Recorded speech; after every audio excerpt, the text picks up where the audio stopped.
My desk at work was a small island of order in the chaos of the open-plan office.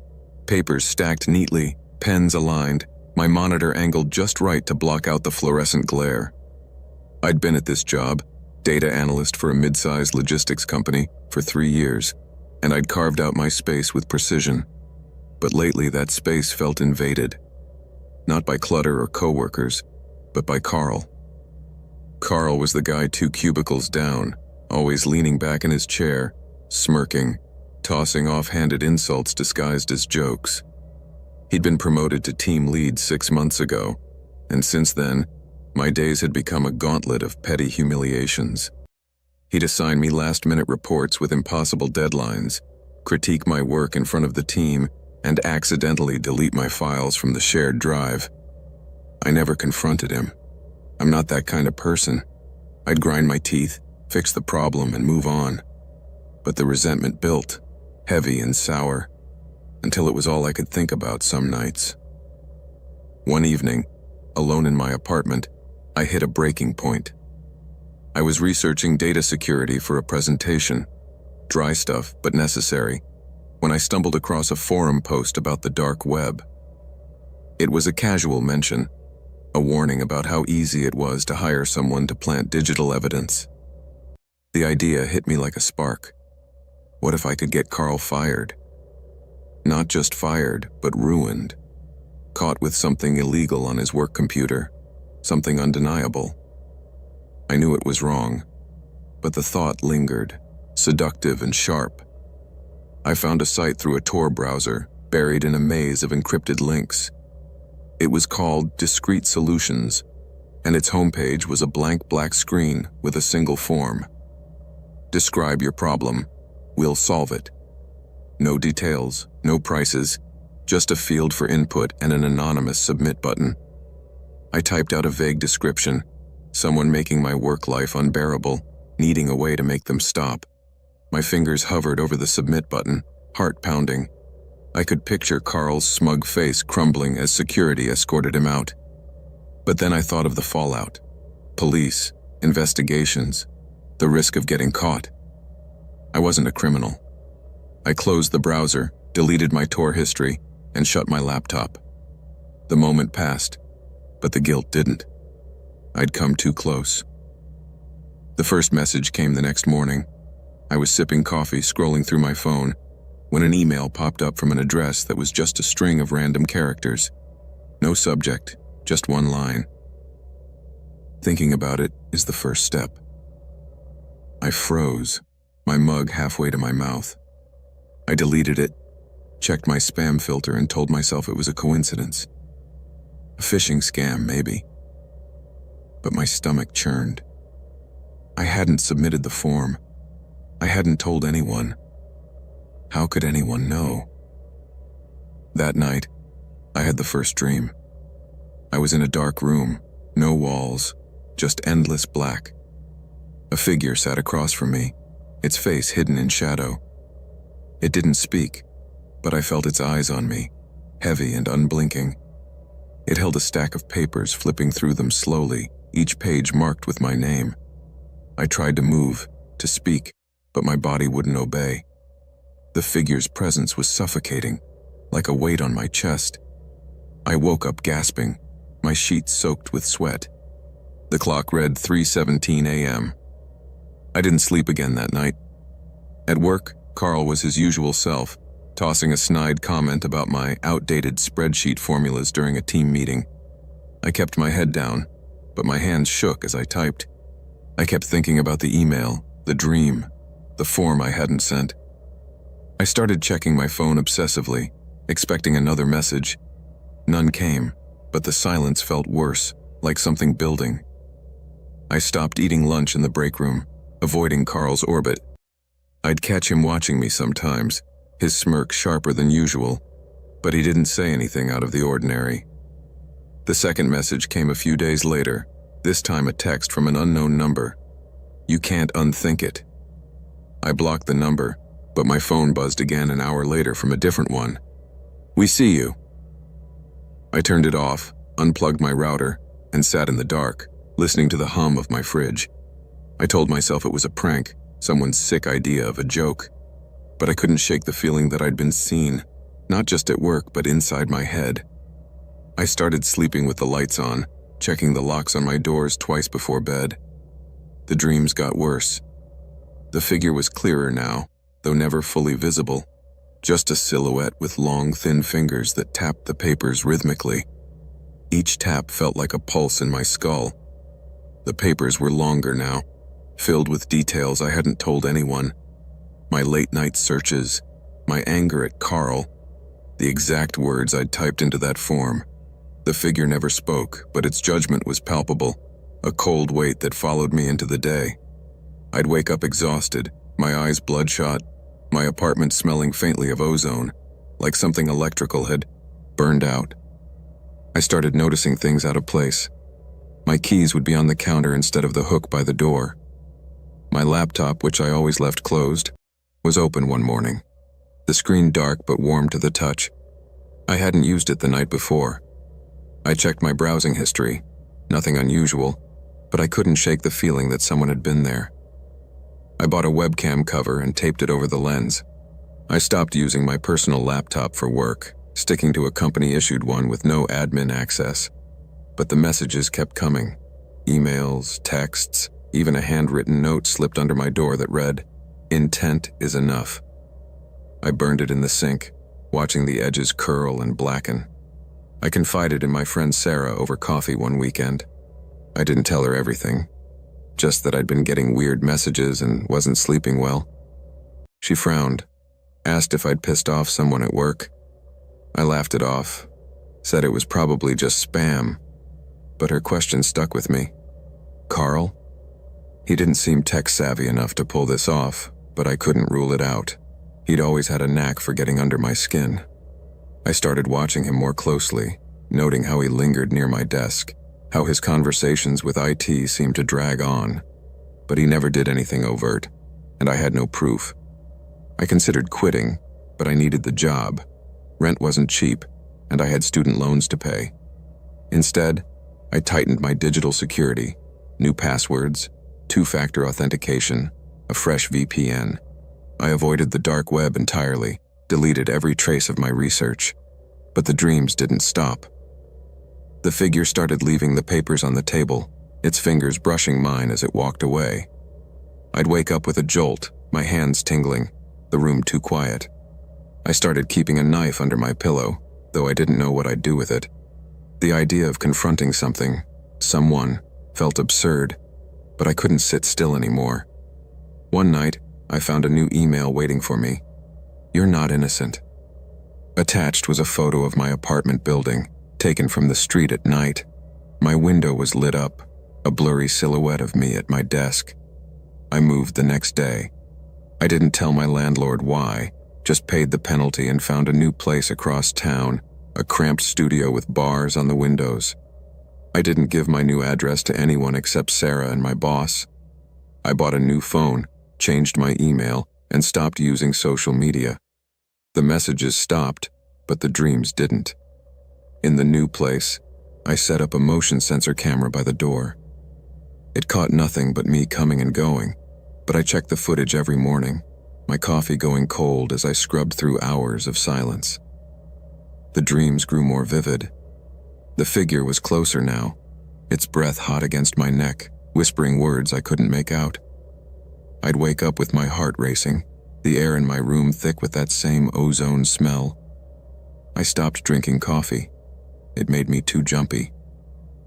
I started taking sleeping pills, but they only trapped me in the dreams longer. I saw Carl at a team meeting a month later. He didn't mention my absence, just gave me that same smirk. I wondered if he knew, if he was behind it all. But he was too careless, too loud, to orchestrate something this precise. I started researching digital forensics on my work computer, looking for ways to trace anonymous messages. I found nothing useful.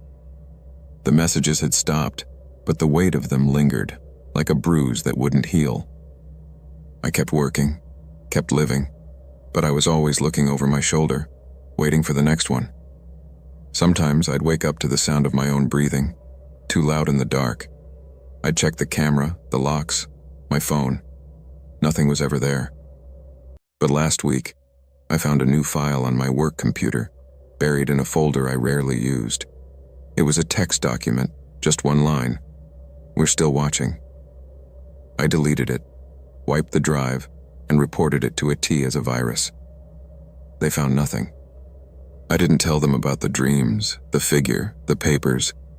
I didn't tell them I still check my camera every morning, waiting for a shadow that never appears, or that I sometimes feel that weight in my chest, even when I'm awake, like something's still judging me.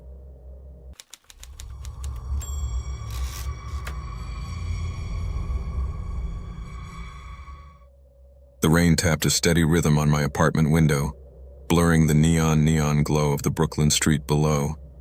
It was late, well past midnight, and I was hunched over my laptop, the screen's pale light carving shadows across my cluttered desk. I was a freelance journalist, scraping by on clickbait articles and the occasional deep dive piece for local outlets. My life was a treadmill of deadlines, coffee, and dodging calls from my editor Karen, who was always pushing for something viral. I'd been chasing a big story for months, something to break me out of the grind, and that's what led me to the dark web. It wasn't my first time there. I'd poked around before for pieces on crypto scams or black market trades, but this time, I was after something bigger, a scoop that would make people sit up and notice. I'd heard rumors about a forum called The Oracle, buried in the dark web's maze of encrypted servers. The pitch was simple. Ask any question, no matter how obscure, and you'd get an answer. No paywalls, no sign-ups, just a blank text box and a promise. I found the link in a sketchy chat room, a string of nonsense characters that looked like a typo. I copied it into Tor, half expecting a dead end. The page loaded, stark and unpolished, black background, white text, and a single input field labeled Ask. No frills, no ads, just that eerie simplicity. I hesitated, my fingers hovering over the keys. I could have asked about a cold case or some underground trade, but something else slipped out, a question I hadn't meant to type.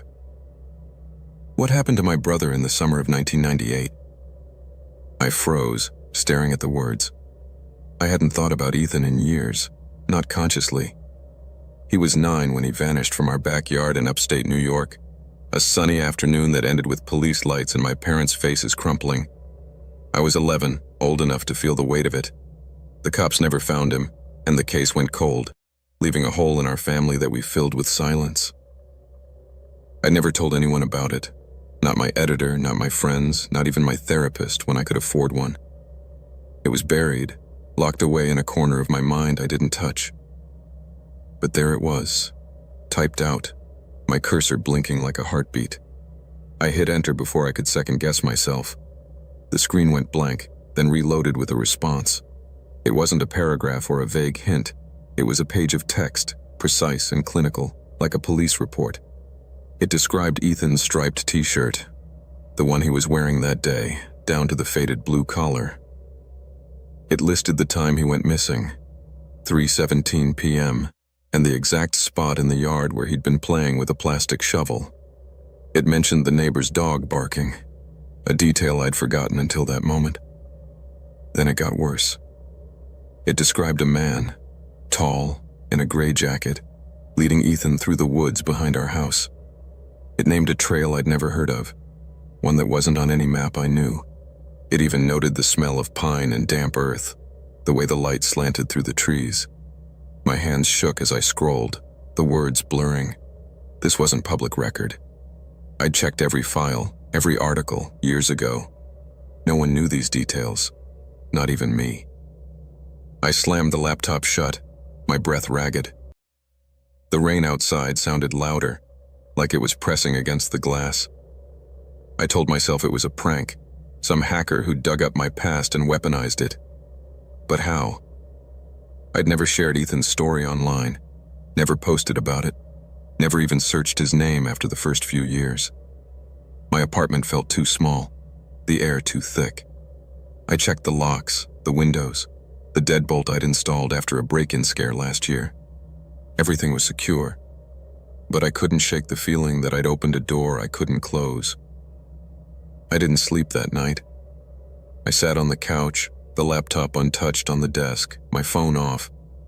Every creak of the building, every gust of wind made me flinch. I kept seeing Ethan's face, his gap-toothed grin, and that man in the gray jacket, a faceless shape in my mind. By morning, I was a wreck, but I had to know more. I opened the laptop, expecting the forum to be gone. It wasn't. The same page loaded, my question and its answers still there. I deleted the browser's history, uninstalled Tor, and ran every antivirus scan I could find. Nothing. No malware, no trackers. I called Karen, told her I was sick, and spent the day at a coffee shop, using their Wi-Fi to search for the Oracle. I found whispers on forums, posts about people asking questions and getting answers that hit too close to home. One user claimed they'd asked about a lost relative and got details that made them move across the country. Another mentioned a strange delay, like the answer took hours to appear, as if someone, or something, was digging for the truth. No one explained how it worked. I told myself I was done. I reformatted my laptop, bought a new external drive, and swore off the dark web. But the answer haunted me. I couldn't stop picturing that trail, the pine-scented air, the man in the gray jacket. I looked it up on every map site I could find. Nothing. I called my mom, something I hadn't done in months, and asked about the woods behind our old house. She got quiet, then said there was a path kids used to cut through, a faint dirt track that led to a creek. She asked why I was bringing it up, and I lied, said it was for a story. Her voice cracked, and I hung up, my throat tight. I spent that night staring at the ceiling, wondering if I'd invited something into my life by typing that question. The rain had stopped, but the silence was worse, heavy with expectation. Work kept me sane for a while. I threw myself into assignments, churning out pieces on local politics and restaurant openings. But my apartment didn't feel right anymore. I'd come home and find things off. A book on the shelf turned backward, a mug in the sink I swore I'd washed. I told myself it was stress, that my mind was playing tricks. I started sleeping with the lights on, the curtains drawn. One night, I woke to a faint scratching sound, like nails on wood, coming from the bedroom wall. I sat up, heart pounding, but it stopped. I checked the wall, the floor, the closet. Nothing. Just old paint and dust. I told myself it was the pipes, but I didn't believe it. A week later, my phone buzzed at 3 a.m. A notification from an app I didn't recognize, some generic note-taking tool. I opened it, and there was a new entry I hadn't written, a single line with a set of coordinates. I copied them into a map app, my hands trembling. It pinpointed a spot in the woods behind my childhood home, a mile from where Ethan disappeared. Below the coordinates, a new line appeared. You asked. I deleted the app, powered off my phone, and sat in the dark, listening to the city hum outside. My hands wouldn't stop shaking. I didn't sleep. I thought about going to the police, but what could I say? A website knew things it shouldn't? They'd think I was unhinged. I considered telling Karen, but she'd turn it into a sensationalist piece, and I couldn't bear Ethan's name in headlines. I started staying late at coffee shops, avoiding my apartment. I asked a friend, Tom, who did it for a startup, to check my laptop. I told him I'd clicked a bad link, and he ran scans, found nothing, and told me to stop being paranoid. He laughed, but his eyes lingered on me, like he could see the cracks forming. I didn't tell him about the coordinates, or the way my apartment felt like it was holding its breath. The scratching came back a few nights later, louder, moving along the wall like something pacing. I grabbed a flashlight and checked every inch of the room. Nothing. I called my landlord, a gruff guy named Mike, and asked about pests. He said it was an old building, probably rats, and promised to send someone. No one came. I bought traps, set them up, caught nothing. The sounds stopped for a few days, then started again, always at night, always when I was alone. I started sleeping on the couch, the bedroom door closed, but I could still hear it, faint and deliberate, like a message I couldn't read. I went back to the library, using their computers to dig deeper. I found a dark web archive, a snapshot of old forum posts. One mentioned the Oracle and a user who asked about a missing friend. The answer came with details, clothing, location, a conversation no one else could have known. The user stopped posting after that. Another thread warned about asking personal questions, saying the answers were too accurate, like the forum was pulling memories from your head. I felt sick, my fingers cold on the keyboard. I deleted my search history and left, the librarian's stare following me out. Months passed, and the forum didn't reappear. I thought I'd escaped it. But things kept moving in my apartment. A pen on the floor, a drawer left open, a photo of Ethan and me tilted on the shelf. I bought a cheap security camera, set it up in the living room. It caught nothing, but I stopped checking the footage after a week. I was too afraid of what I might see. One night, I found a faint mark on my desk, a scratch in the wood, like someone had dragged a key across it. I hadn't noticed it before. I covered it with a book and tried to forget. I started noticing patterns. My keys weren't where I left them. My laptop was open when I swore I'd closed it. I changed my locks, got a new phone, but the feeling lingered. One evening, I found a crumpled note under my couch, handwritten in a scrawl I didn't recognize. Why did you stop asking? I burned it in the sink, the smoke stinging my eyes. I checked the camera footage that night, my hands trembling. It showed me sleeping on the couch, but the timestamp skipped, a 2-minute gap at 2:47 a.m. The battery was fully charged. I still live here. I can't afford to move, and part of me thinks it wouldn't matter. I don't go on the dark web anymore, don't touch Tor. But the scratching comes back, faint, like it's coming from inside the walls. Sometimes, I hear a low hum, like a machine waking up, not from my devices, but the air itself. I don't know if it's a hacker, a stalker, or something else, something that knows my secrets better than I do. I keep my phone off, my laptop locked away. I feel it, always, like a shadow waiting for my next question.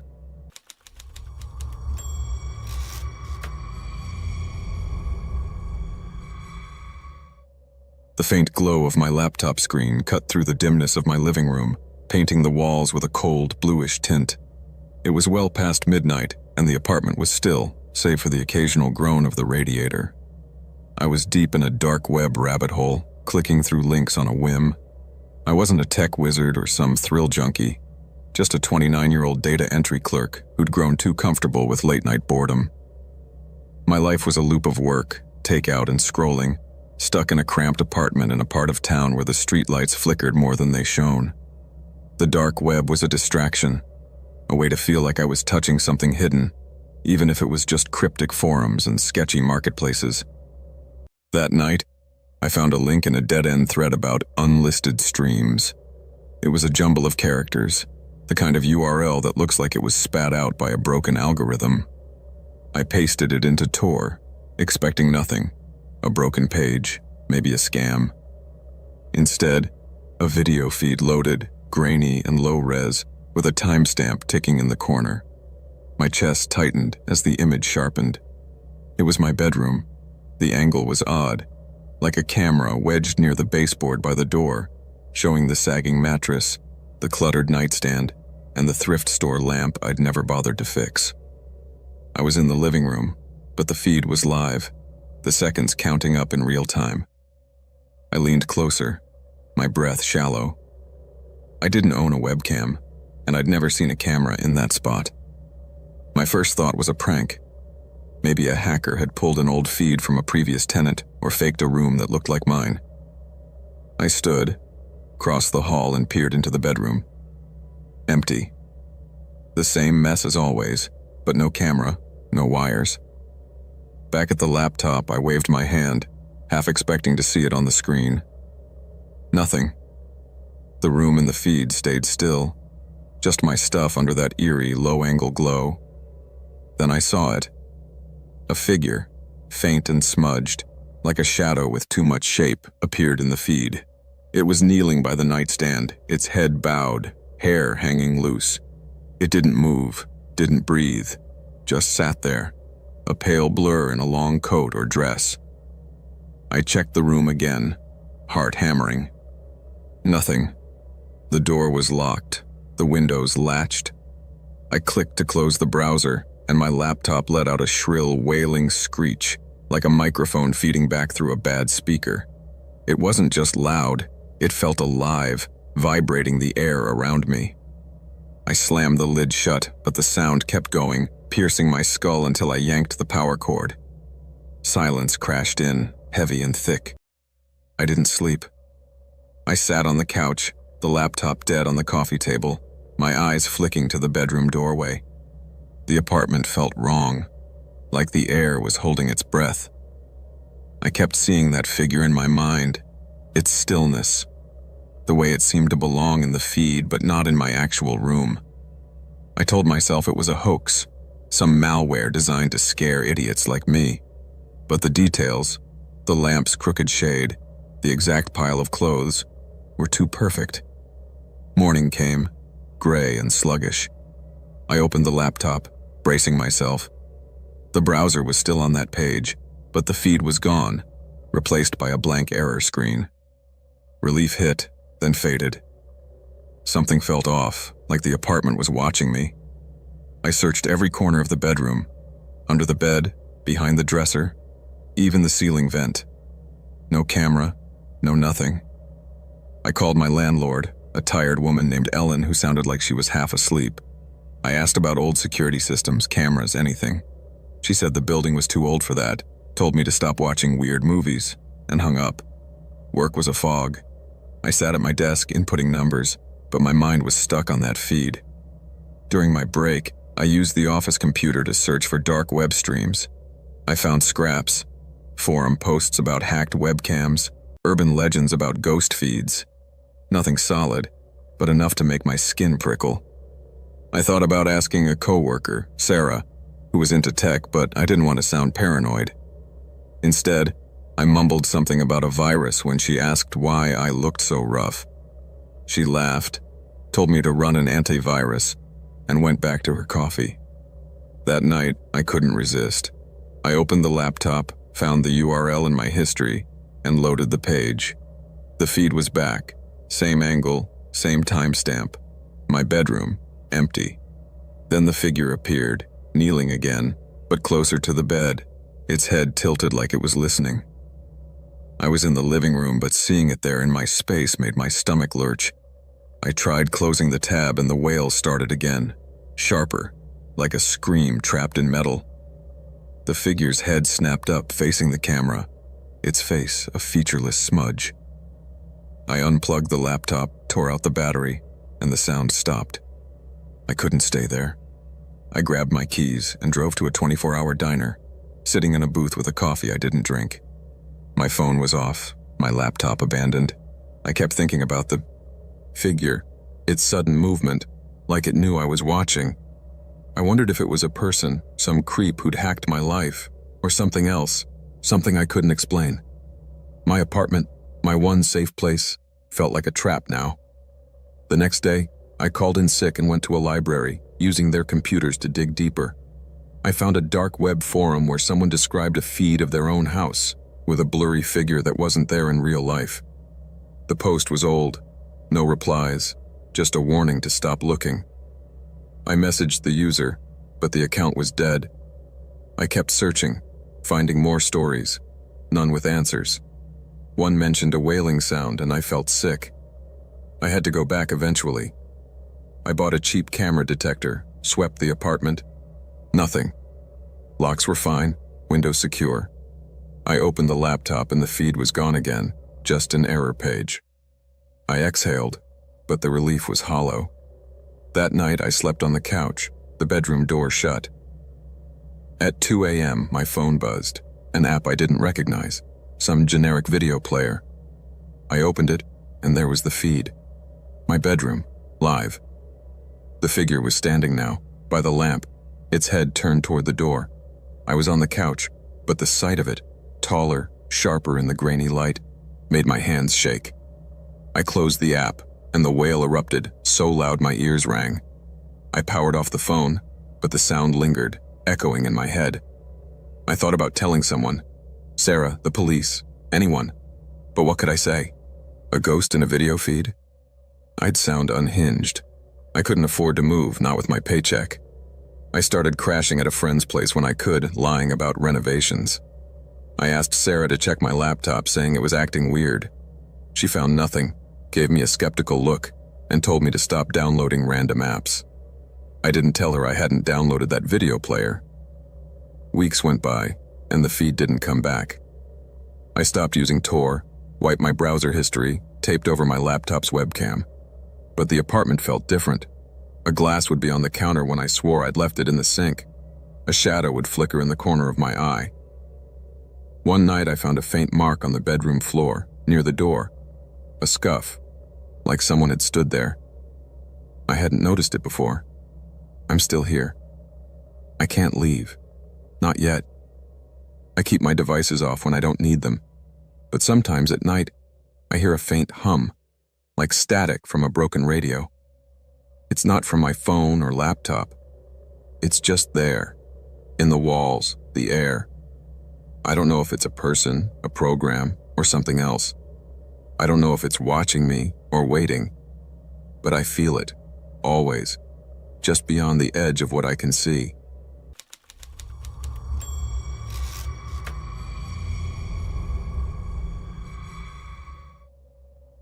The blinking cursor mocked me.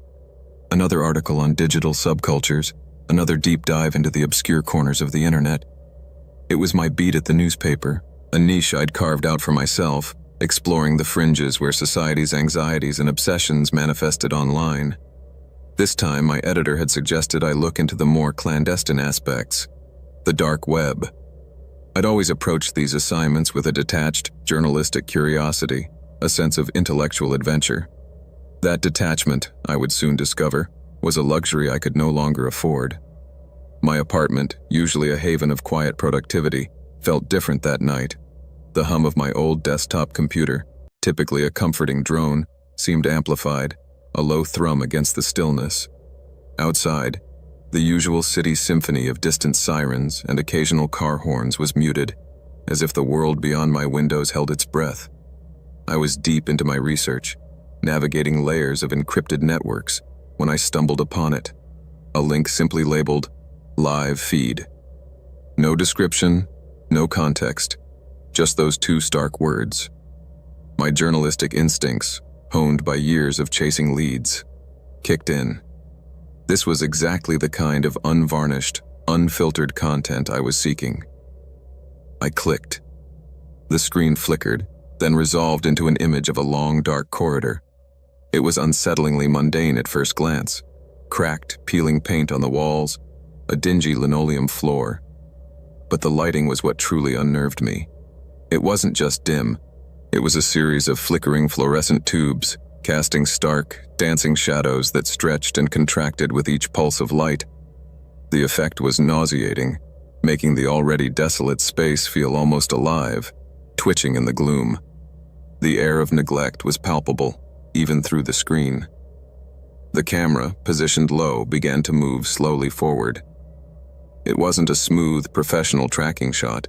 It was jerky, almost hesitant, as if the person holding it was struggling, or perhaps simply walking with immense caution. I watched, my fingers hovering over the keyboard, utterly transfixed. The corridor seemed endless.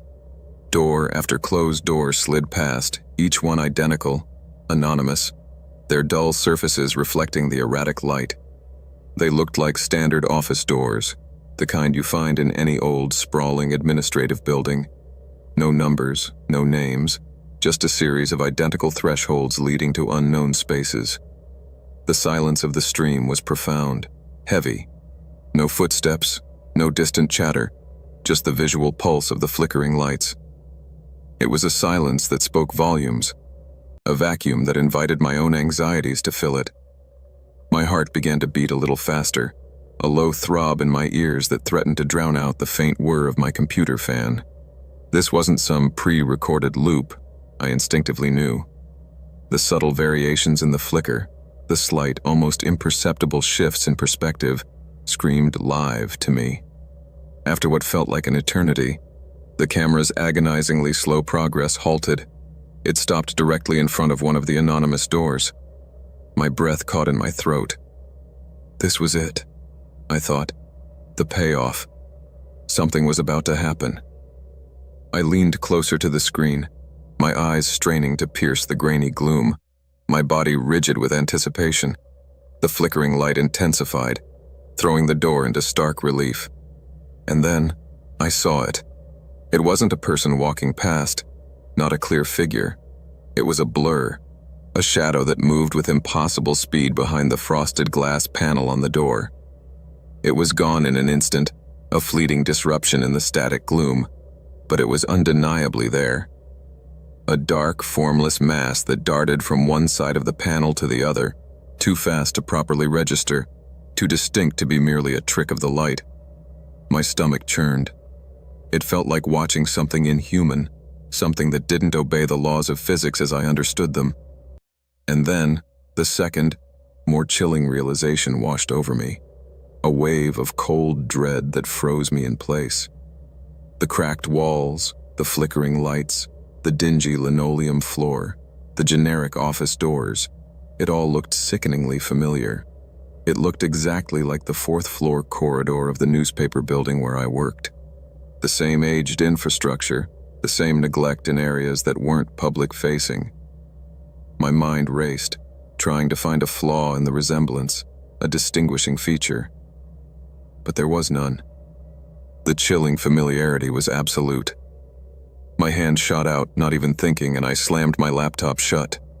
The sudden darkness was a relief, a desperate attempt to sever the connection, to unsee what I had seen. The quiet of my apartment, once soothing, was now menacing. Every creak of the old floorboards, every settling groan of the building seemed amplified, imbued with a sinister intent. I didn't open my computer again that night, nor the next day, nor for many days after. The article on digital subcultures remained unfinished, a damning testament to my shattered composure. My editor called concerned, but I mumbled excuses about creative blocks, about hitting a wall. How could I explain that I'd seen a digital ghost, a phantom reflection of my workplace, and it had fundamentally altered my sense of safety? Sleep became a fractured, anxious affair. Every shadow in my room seemed to deepen, to coalesce into indistinct shapes in the periphery of my vision. I found myself lying awake for hours, straining my ears, listening to the innocuous sounds of my apartment building. A neighbor moving furniture, the distant rumble of the elevator, the drip of a faulty faucet. Each sound was scrutinized, analyzed, distorted by my fear.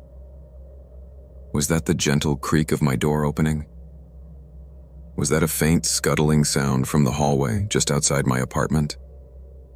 My imagination, usually a tool for crafting vivid prose, had turned against me, painting terrifying scenarios behind every mundane noise. I started checking the lock on my front door obsessively. A single turn wasn't enough. I'd try it, then retry it, sometimes 3 or 4 times, pushing against the wood to ensure it was truly secure. Even then, the feeling of vulnerability persisted.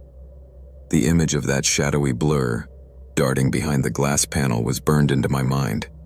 It was an impossible speed, a movement that spoke of something alien, something that didn't belong.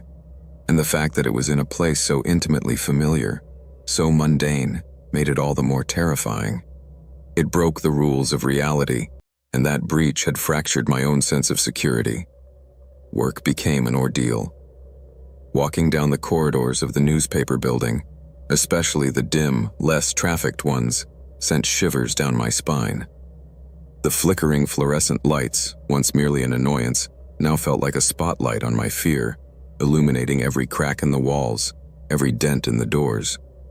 I avoided the 4th floor whenever possible, taking circuitous routes, making excuses to colleagues. When I absolutely had to go there, my eyes darted nervously, scrutinizing every shadow, every closed door. I knew it was irrational, but I couldn't shake the sensation that something was waiting, just beyond one of those anonymous panels. My colleagues noticed my change, the subtle shift from my usual engaged self to a more withdrawn, jumpy version. They attributed it to the stress of the job, the late nights, the pressure of deadlines. They were kind, offering coffee, asking if I needed help. I just offered a strained smile, a vague nod. How could I explain that the very ground beneath my feet, the place where I spent most of my waking hours, now felt like a stage for an unseen horror? The line between the digital world and my physical reality had blurred, irrevocably. The horror wasn't confined to a screen. It had seeped into my life, infecting my perceptions.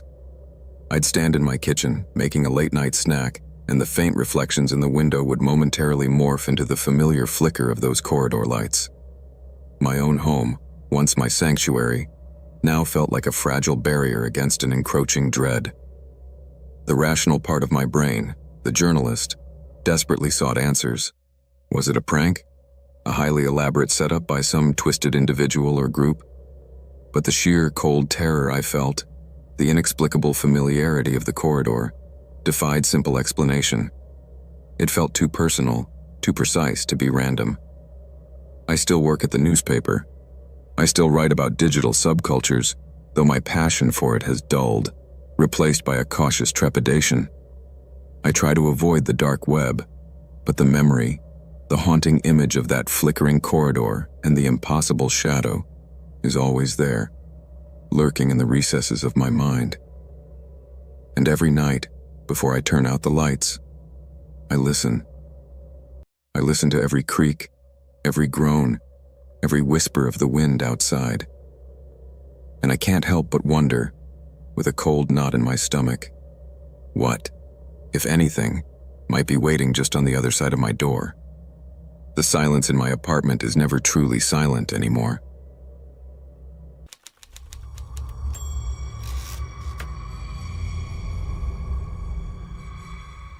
The hum of the desktop tower was usually a comforting drone in my room, a familiar companion during late-night gaming sessions or frantic study sprints. But tonight, it felt different, amplified by the heavy silence that had fallen over the house. My parents were away for the weekend, visiting my grandparents, leaving me in the expansive quiet of our suburban home. It was the kind of freedom most teenagers craved, but tonight, it felt less like liberty and more like a vast, echoing emptiness. My curiosity, a trait I usually considered a strength, had led me down a path I now deeply regretted. I was exploring, not the usual corners of the internet, but the deeper, more shadowed layers, the dark web.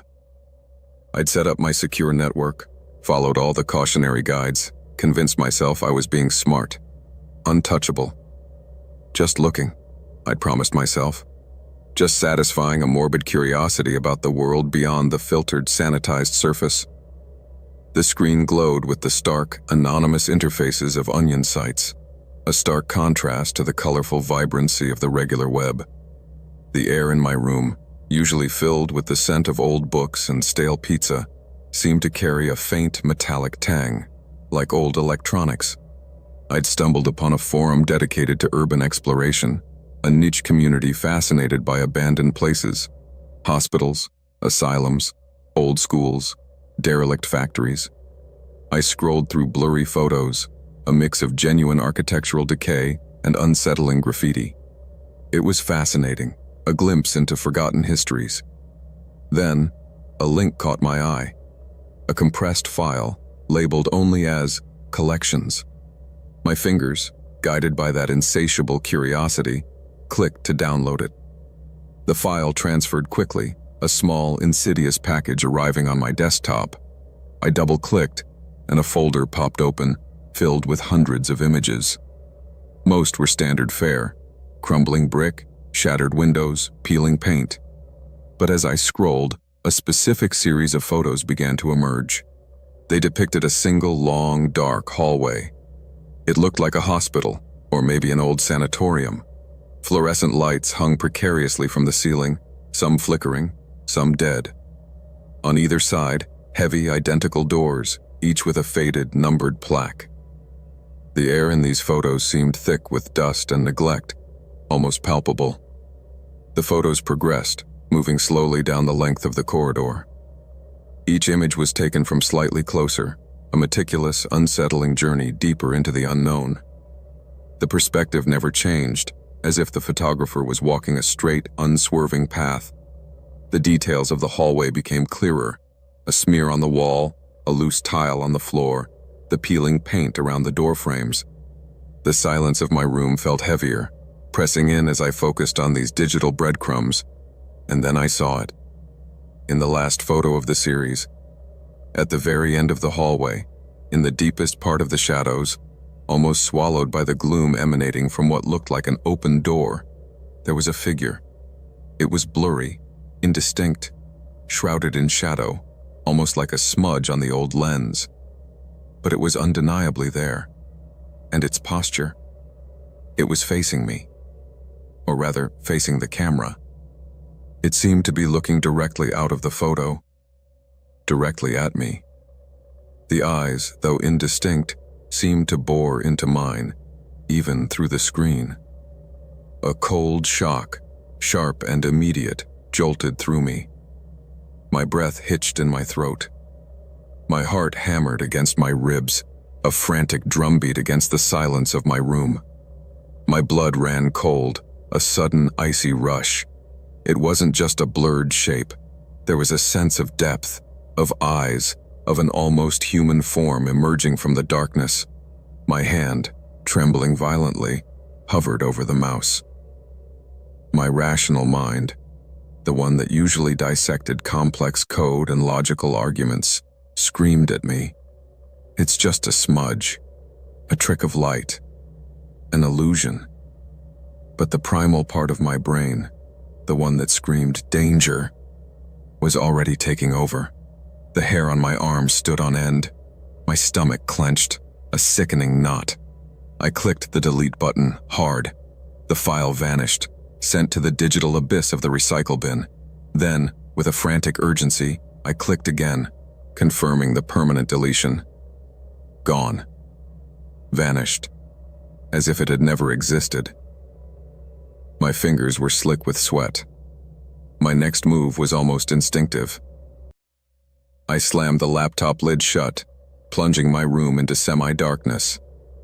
The sudden absence of the screen's glow left a ghost image burned onto my retinas. That dark hallway, that looming figure. The hum of the computer, now just a low vibration beneath the desk, seemed to mock me. I sat there, hunched in my chair, listening. The silence of the house pressed in, no longer just quiet, but a vast, expectant presence. Every creak of the old house, every distant hum from the street outside, seemed amplified, imbued with a new, sinister meaning. My ears strained, trying to distinguish familiar sounds from the terrifying possibility that something had breached the boundary between the digital and the real. The scent of old dust, usually unnoticed, now seemed sharp, acrid. My eyes darted to my bedroom door. It was closed, a thin line of light from the hallway seeping beneath it. Beyond that door lay the hallway of my house. Our hallway. A familiar space, usually comforting. Now the thought of it sent a fresh wave of dread through me. I couldn't stop looking at it. The closed door, the strip of light beneath it. My imagination, usually a tool for creative writing assignments and fantasy games, was now my tormentor. It conjured images, whispered possibilities.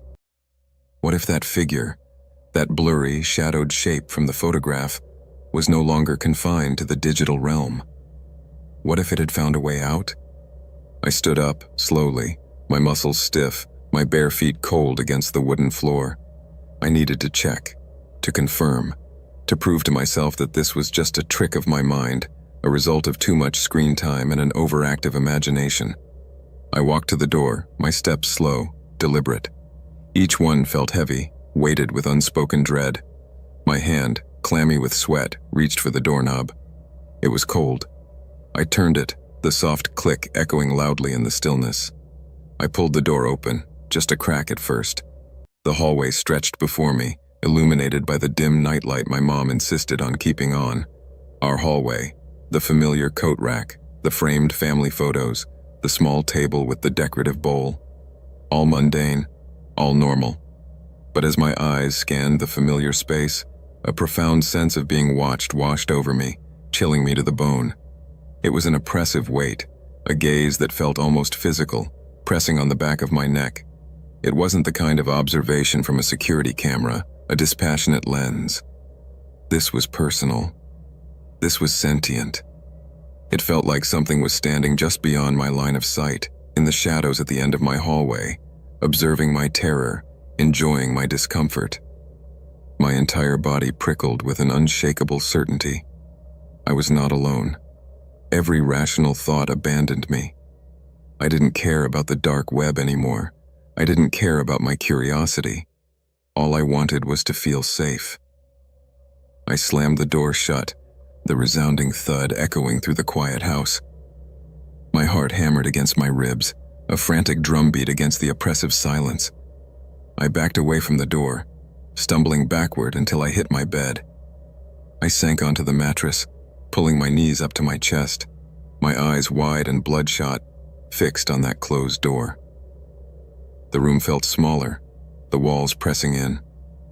The night stretched on, an eternity of waiting. Every nerve ending was on fire.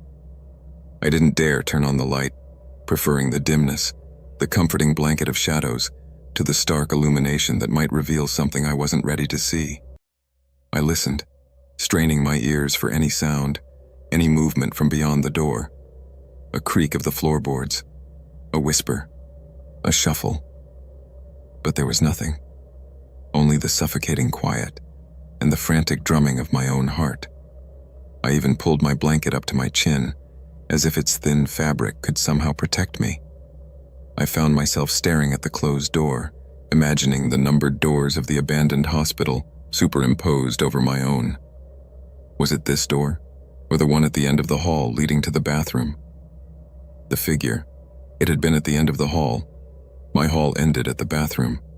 I squeezed my eyes shut, trying to banish the image, but it was burned into my mind. I didn't sleep a wink. I just sat there, huddled on my bed, my eyes wide and bloodshot, fixed on the narrow strip of light beneath my bedroom door and the dark, familiar hallway beyond. The profound, chilling certainty that I was being watched, that something had followed me back from that digital abyss, would not let me go. Every shadow in my room seemed to deepen, to coalesce into impossible shapes, almost reaching out to me. The very air felt heavy, laden with an unseen presence. The first faint streaks of gray appeared in the eastern sky, signaling the reluctant arrival of dawn. The light, weak at first, gradually strengthened, pushing back the shadows, revealing the familiar contours of my room. The oppressive feeling began to recede, slowly, reluctantly. The house felt less like a trap, more like a familiar space. But the terror didn't vanish entirely. It settled deep in my bones, a cold, hard knot. I never opened that laptop again, not for anything. The deleted file remained deleted, a non-existent threat in the digital realm. But the memory of that night, and the chilling certainty that I had not been alone, would forever linger. And now, every time I walk down the hallway of my own home, I find myself glancing over my shoulder, always looking towards the darker corners, always expecting to see it. That blurry figure, waiting, watching, stepping out of the shadows.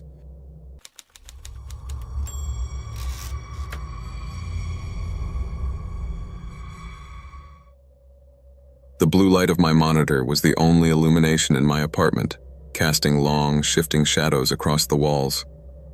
As a systems technician, I spent my days, and often my nights, navigating the intricate pathways of networks, debugging code, and patching vulnerabilities.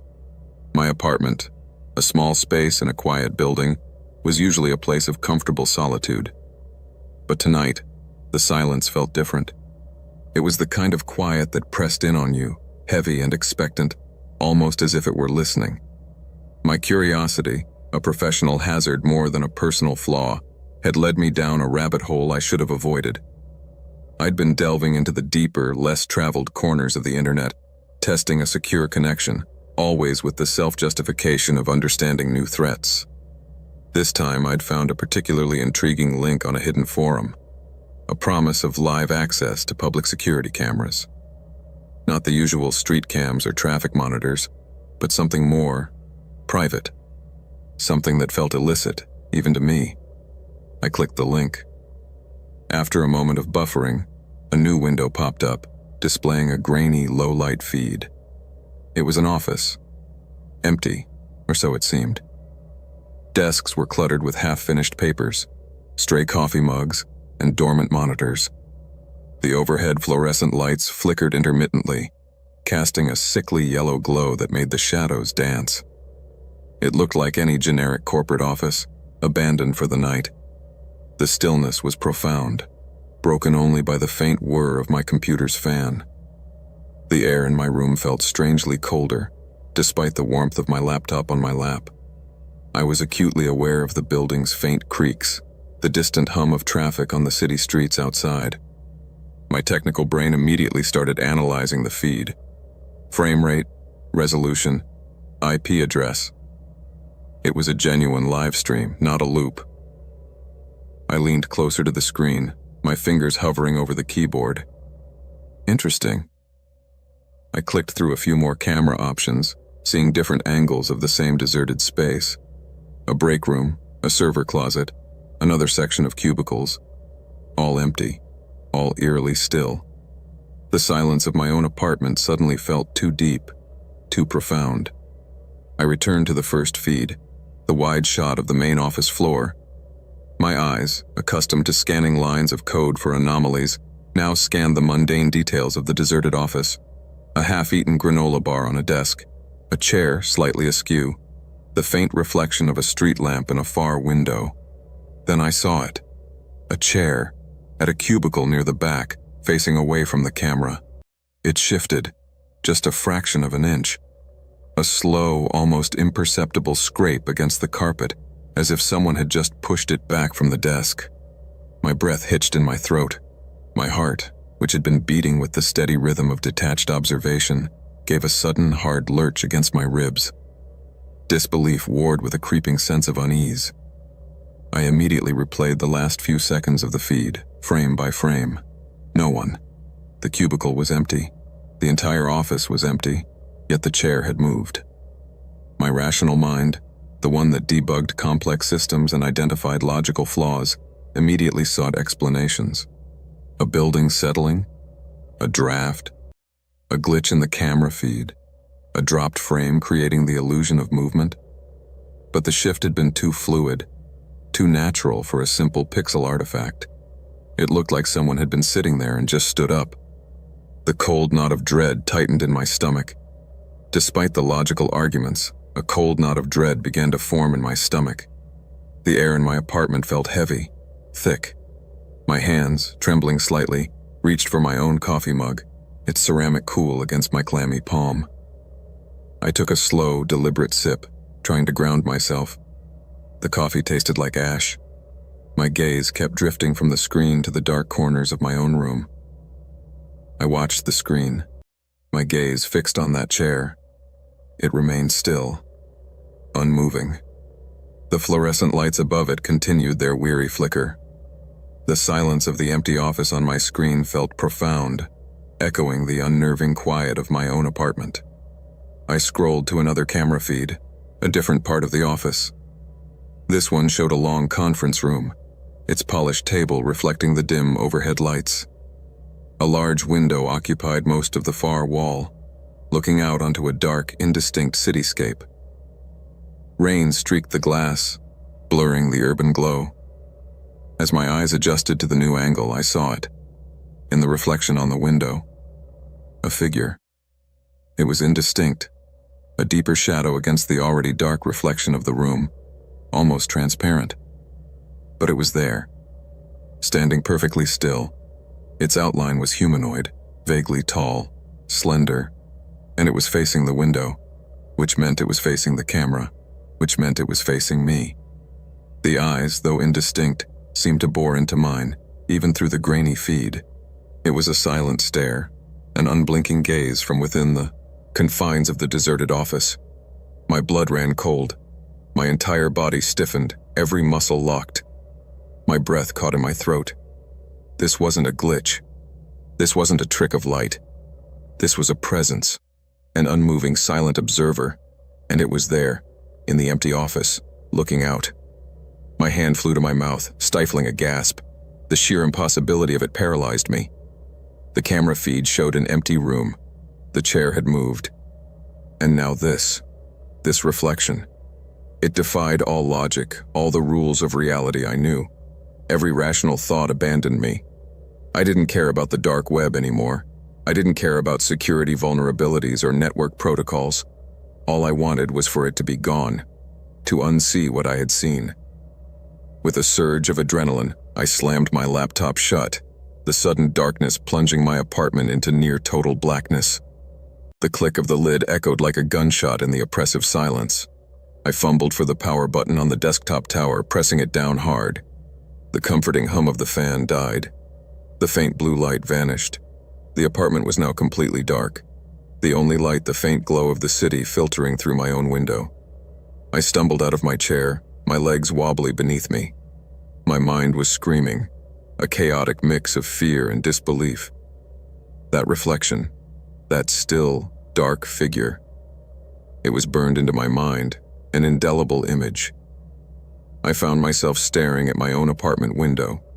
The glass, reflecting my own pale, terrified face, showed only the familiar cityscape beyond. But in the periphery of my vision, I kept seeing it.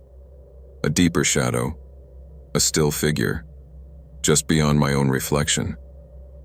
Was it there? Or was my mind simply projecting the horror I had just witnessed?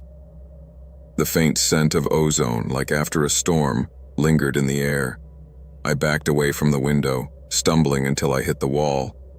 I sank to the floor, pulling my knees up to my chest, my arms wrapped tightly around myself. The darkness of my apartment felt immense, suffocating.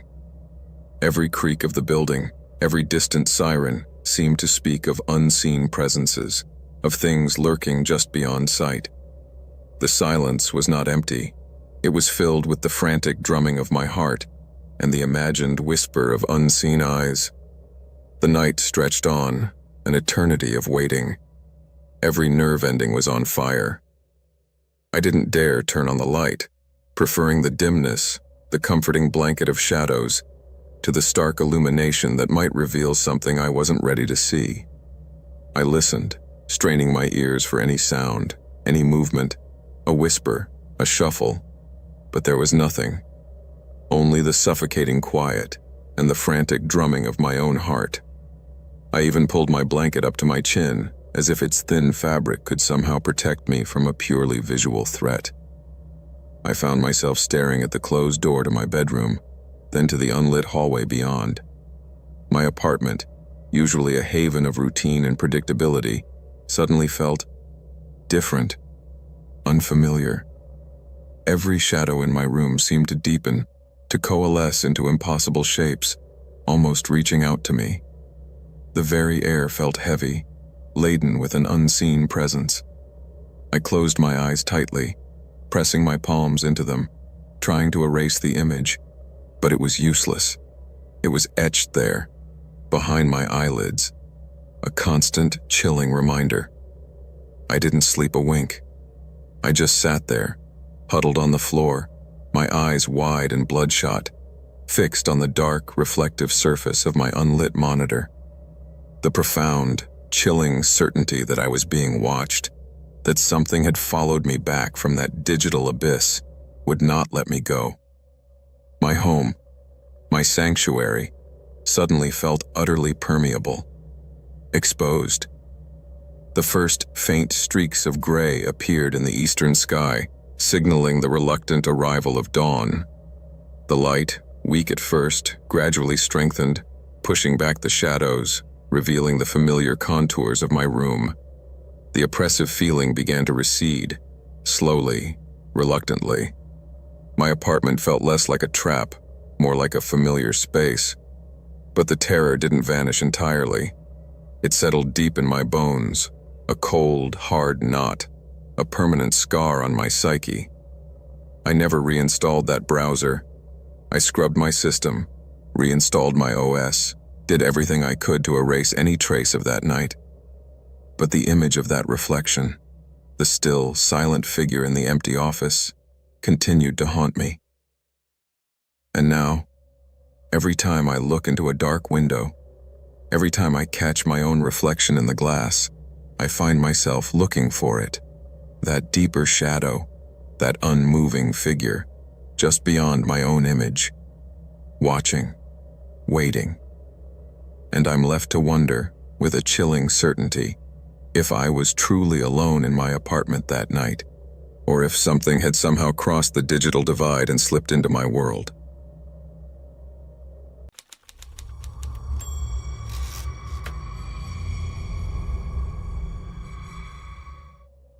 The flickering glow of my laptop screen was a familiar companion in the quiet hours of the night.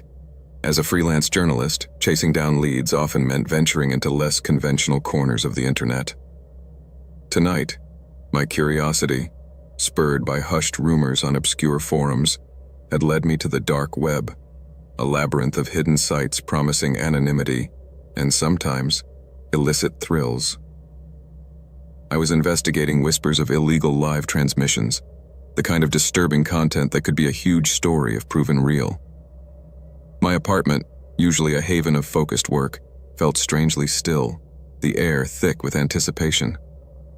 I'd set up my virtual private network, ensuring my digital footprint was masked and navigated through layers of encrypted sites.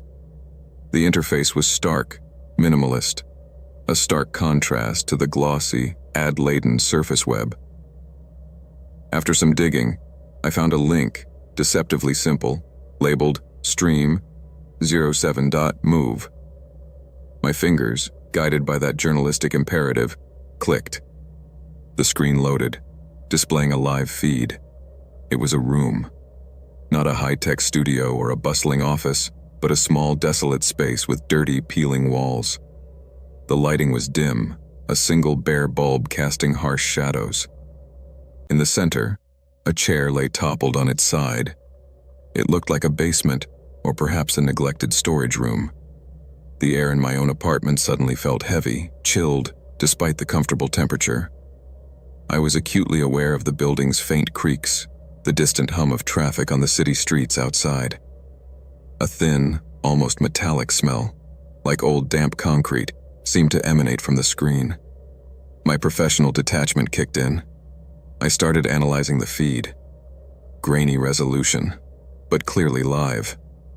The camera was mounted high in a corner, providing a wide, unsettling view. As I watched, the camera began to move. Slowly, a smooth, almost imperceptible pan, as if controlled by an unseen operator. It swept across the stained concrete floor, lingering on various imperfections. Then I saw them. Dark stains on the floor, irregular shapes, deep and unsettling against the pale concrete. They looked recent, the kind of stains that spoke of spilled liquid, perhaps something viscous, something that had dried and darkened over time. My stomach churned. This wasn't just an abandoned room. It felt like a crime scene. The camera continued its slow, silent traverse of the room. It passed a workbench littered with rusted tools, a collection of empty, grimy jars. The only sound in my room was the soft whir of my laptop's fan and the frantic thumping of my own heart. And then, it happened. A shadow flickered across the screen. It was fast, a fleeting blur of darkness that cut across the lower corner of the frame, near the overturned chair, too quick to fully register. But it was there, a distinct, almost human-shaped void in the dim light. And then it was gone. My breath hitched in my throat.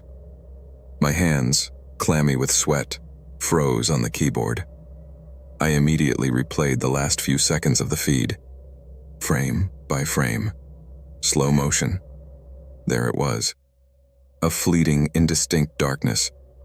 like someone had just walked quickly out of frame, but there was no one visible in the room. The chair remained toppled. The stains remained undisturbed. Nothing. Only the shadow.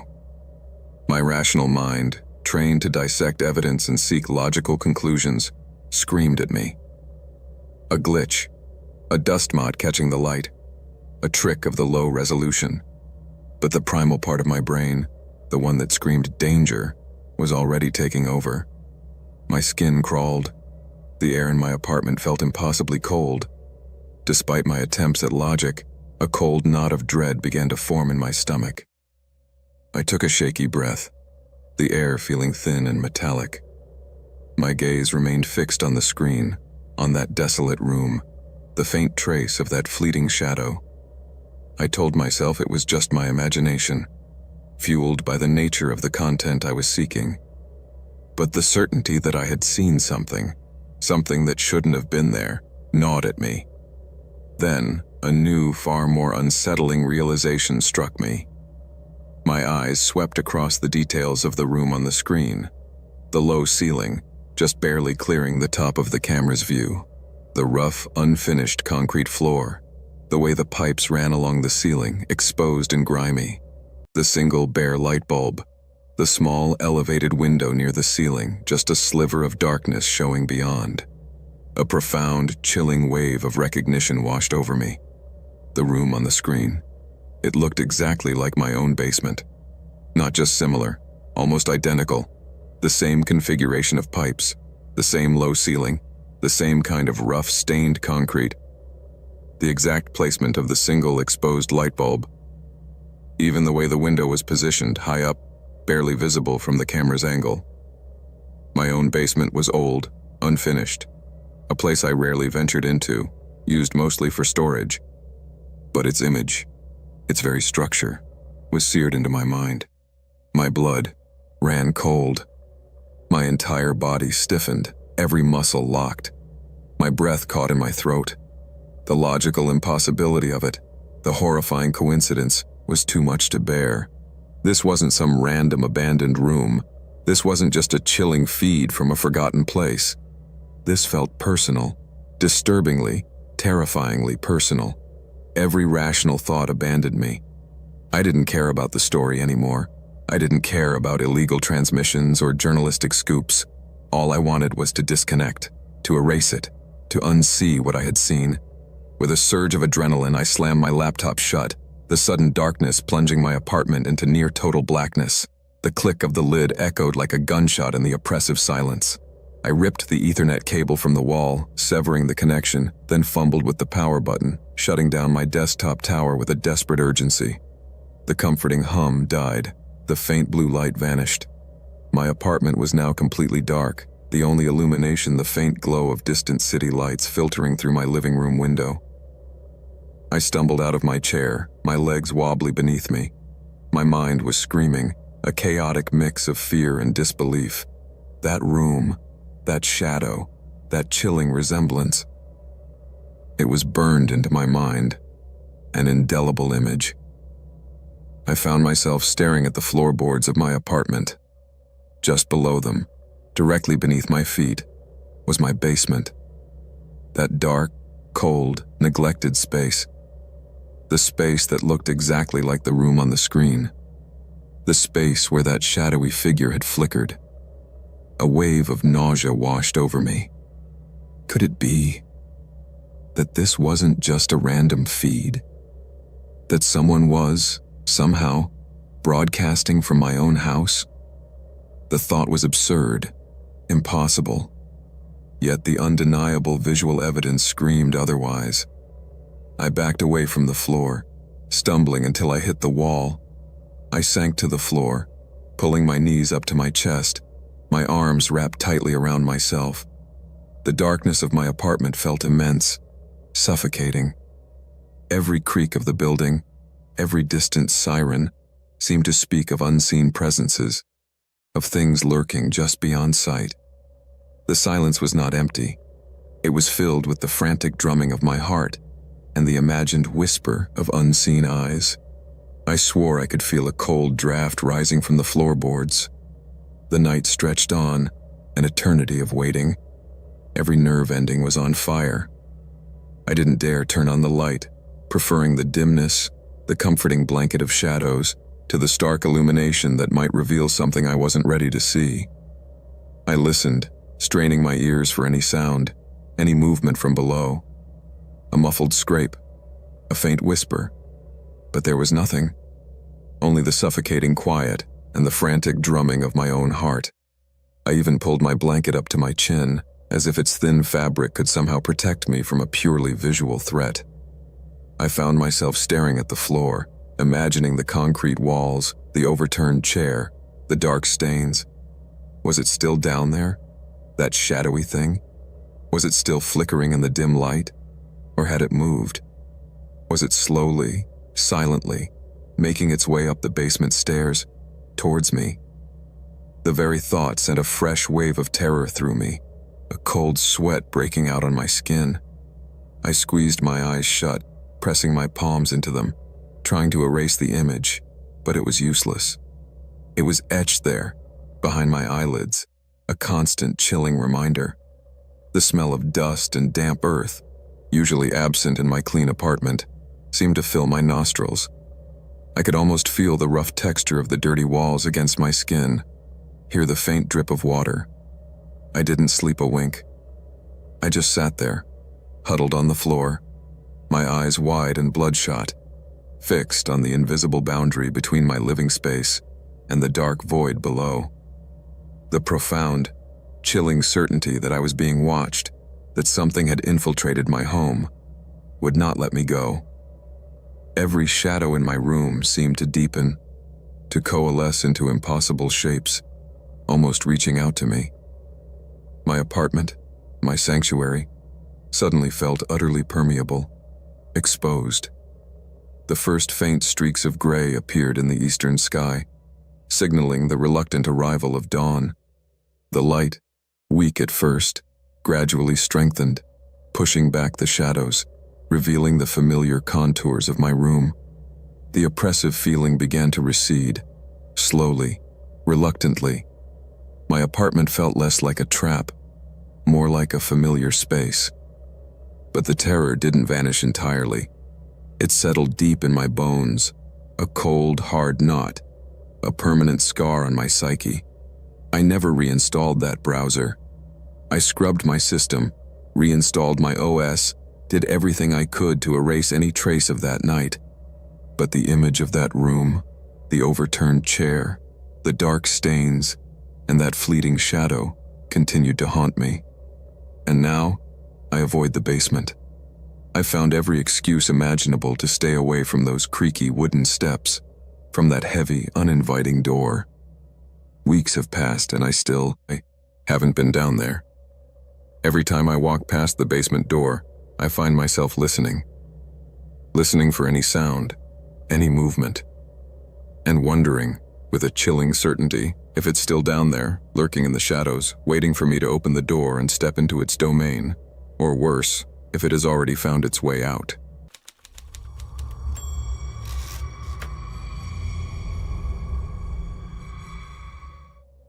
The chill that settled over me that autumn wasn't just the change in the weather. It was something insidious, something that had burrowed deep, rattling around in the quiet moments. It started, as most self-inflicted wounds do, with an itch, an insatiable curiosity.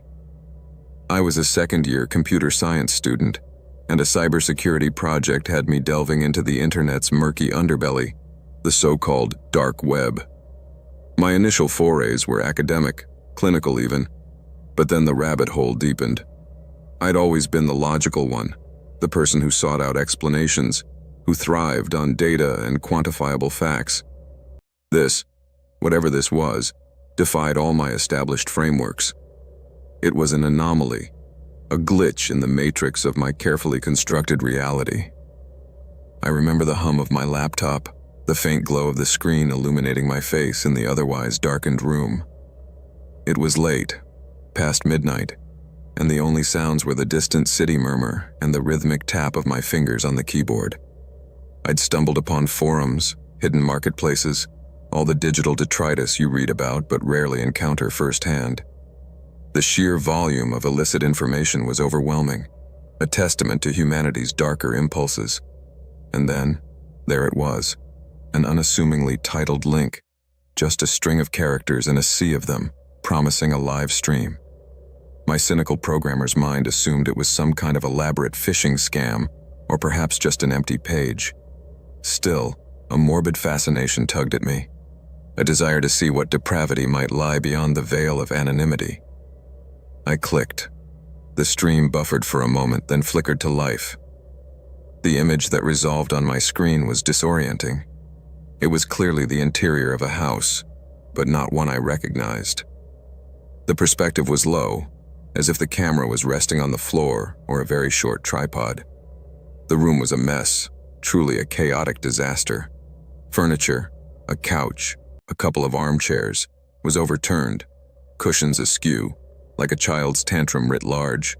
Stains, dark and viscous, marred the faded wallpaper, a sickly yellow that only amplified the grime. It wasn't just messy, it felt violated. The air of neglect was palpable, even through a screen. The silence of the stream was heavy, punctuated only by a faint, almost imperceptible static, like the distant hum of a forgotten appliance. No people, no movement, just this tableau of domestic decay, frozen in time. I leaned closer, my breath fogging the screen slightly. My initial thought was squatter's den, or perhaps an abandoned house being used for some unsavory purpose. The lighting was poor, a single weak bulb somewhere out of frame casting long, distorted shadows that danced with the static on the screen. As I watched, the camera began to move. Slowly, imperceptibly at first, then with a deliberate, dragging sort of motion. It wasn't a quick pan. It was more like a slow, agonizing crawl across the room, as if being dragged by an unseen force. My heart began to thud against my ribs, a nervous rhythm that grew louder with each incremental shift of the perspective. This wasn't a prank, not a loop. This was live. The raw, unfiltered reality of it sent a shiver down my spine. The camera continued its agonizingly slow traverse until it reached a corner of the room, an area shrouded in the deepest shadows.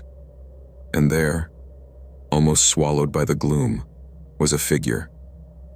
It was utterly still, a silhouette against the slightly lighter wall, its form indistinct.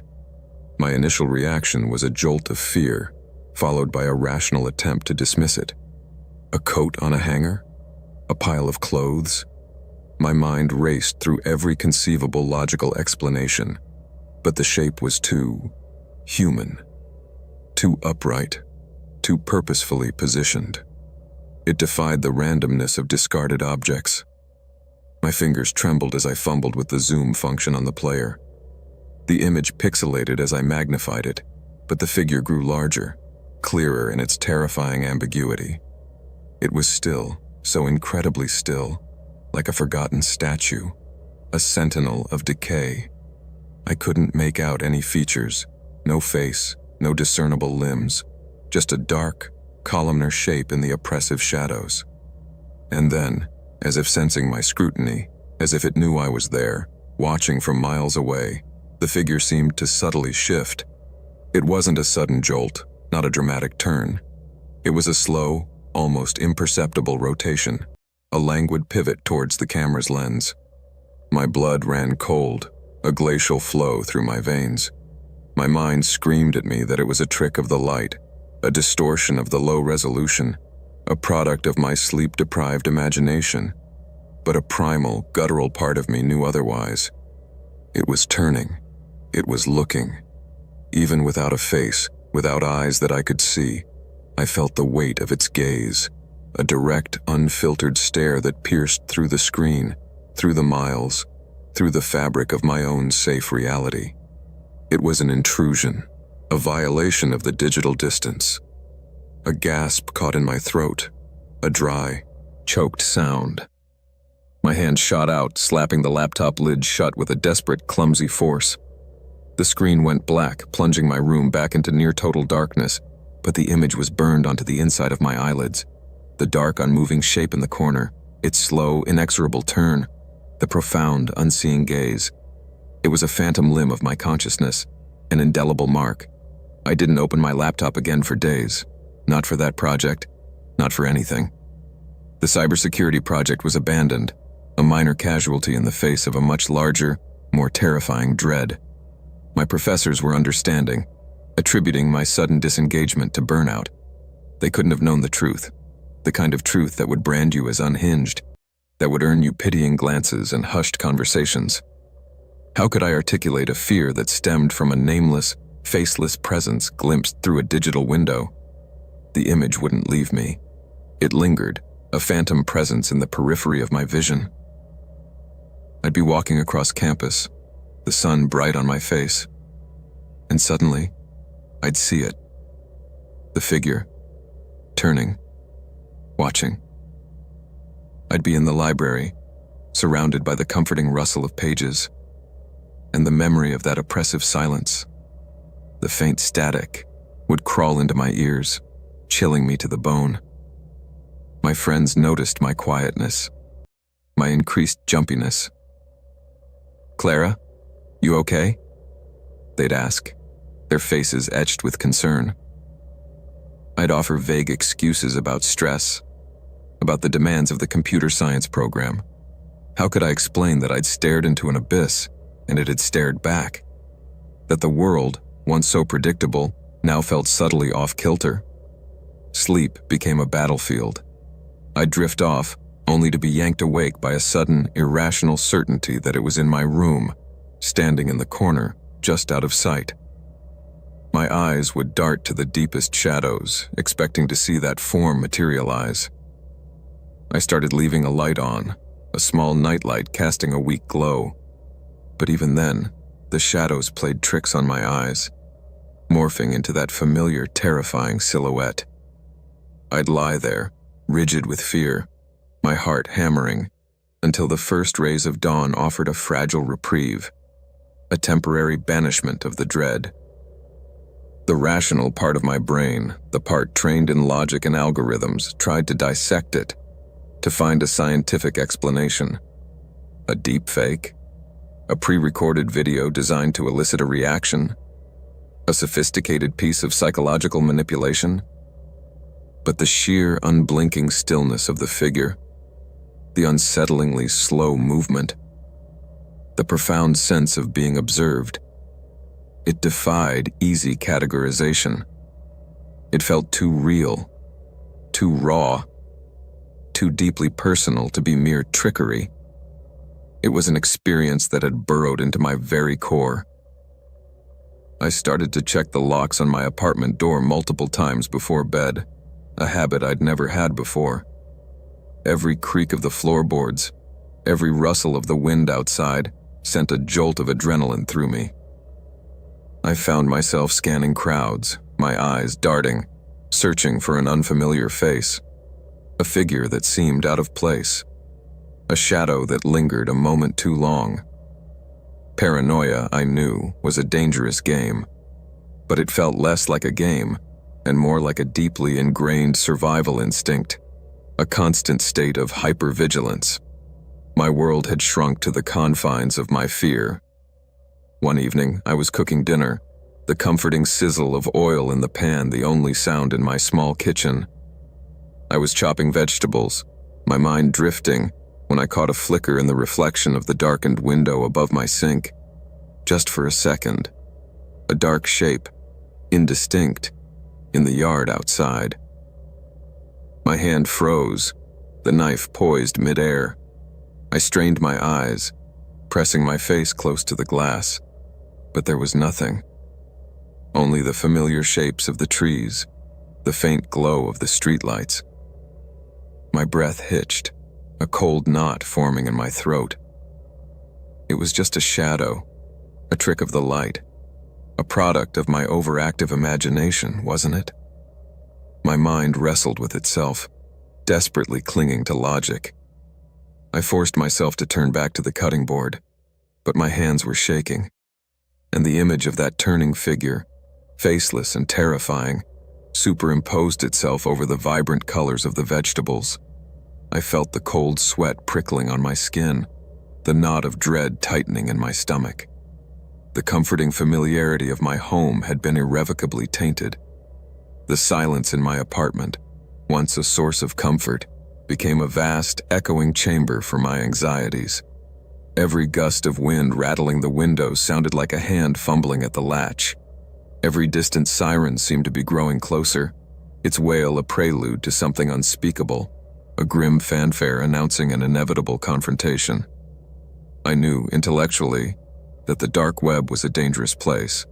I knew the risks of venturing into its hidden corners. But nothing, no textbook, no cybersecurity lecture, could have prepared me for the visceral terror of that moment, of feeling that invisible connection, that silent acknowledgement from something utterly alien and profoundly malevolent.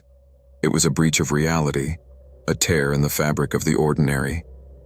Sometimes, late at night, when the city outside was quiet and the world seemed to hold its breath, I'd find myself staring at my closed laptop, a strange, terrible urge to open it again, to find that link, to see if it was still there, to see if it was still watching, to confirm, perhaps, that it wasn't just a figment of my tormented mind, but the fear, the cold, gripping terror, always won out.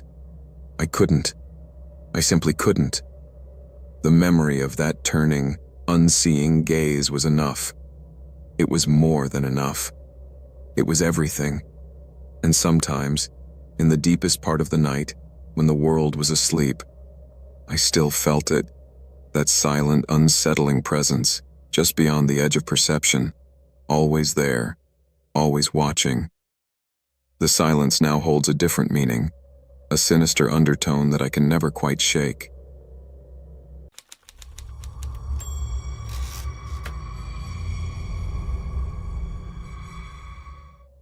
Turning it over in my hands, the symbols seemed sharper, like they'd been etched deeper. I wrapped it in a sock, drove to a dumpster behind a gas station, and threw it in. I didn't look back. Things got better after that, at least for me. Jake stopped texting as much, and when I saw him a month later, he seemed more like himself. He didn't mention the amulet, and neither did I. Mia had moved out, though. He said they'd been fighting, but he didn't elaborate. The duplex felt empty without her, the air still carrying that faint metallic tang. I didn't stay long. My apartment was fine, no scratching sounds, no weird warmth. I went back to my routine. Work, Netflix, the occasional bar night with friends. The amulet was gone, and with it, the weirdness. I stopped checking the dark web, deleted my Tor browser, and focused on my job, even applied for a promotion. But sometimes, late at night, I'd wake up with a start, my heart racing for no reason. I'd lie there, listening to the hum of my fridge, the distant traffic outside. Once I thought I heard scratching again, fainter this time, like it was coming from inside the walls. I checked the apartment, found nothing, but I started keeping a flashlight by my bed. I didn't tell Jake, didn't tell anyone. I'd thrown the amulet away, and nothing had happened to me since. But every now and then, I'd catch that metallic smell, faint and fleeting, like it had followed me. I'd check the locks, the windows, the corners of my apartment. Nothing was ever there.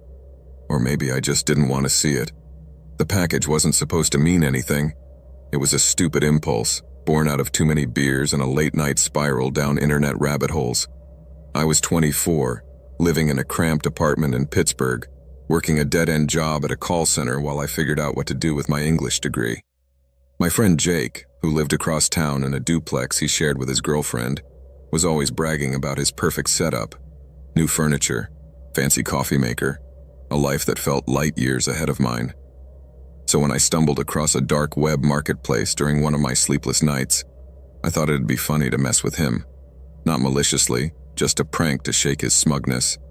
I found a listing for a handcrafted amulet that looked like something out of a low-budget horror movie.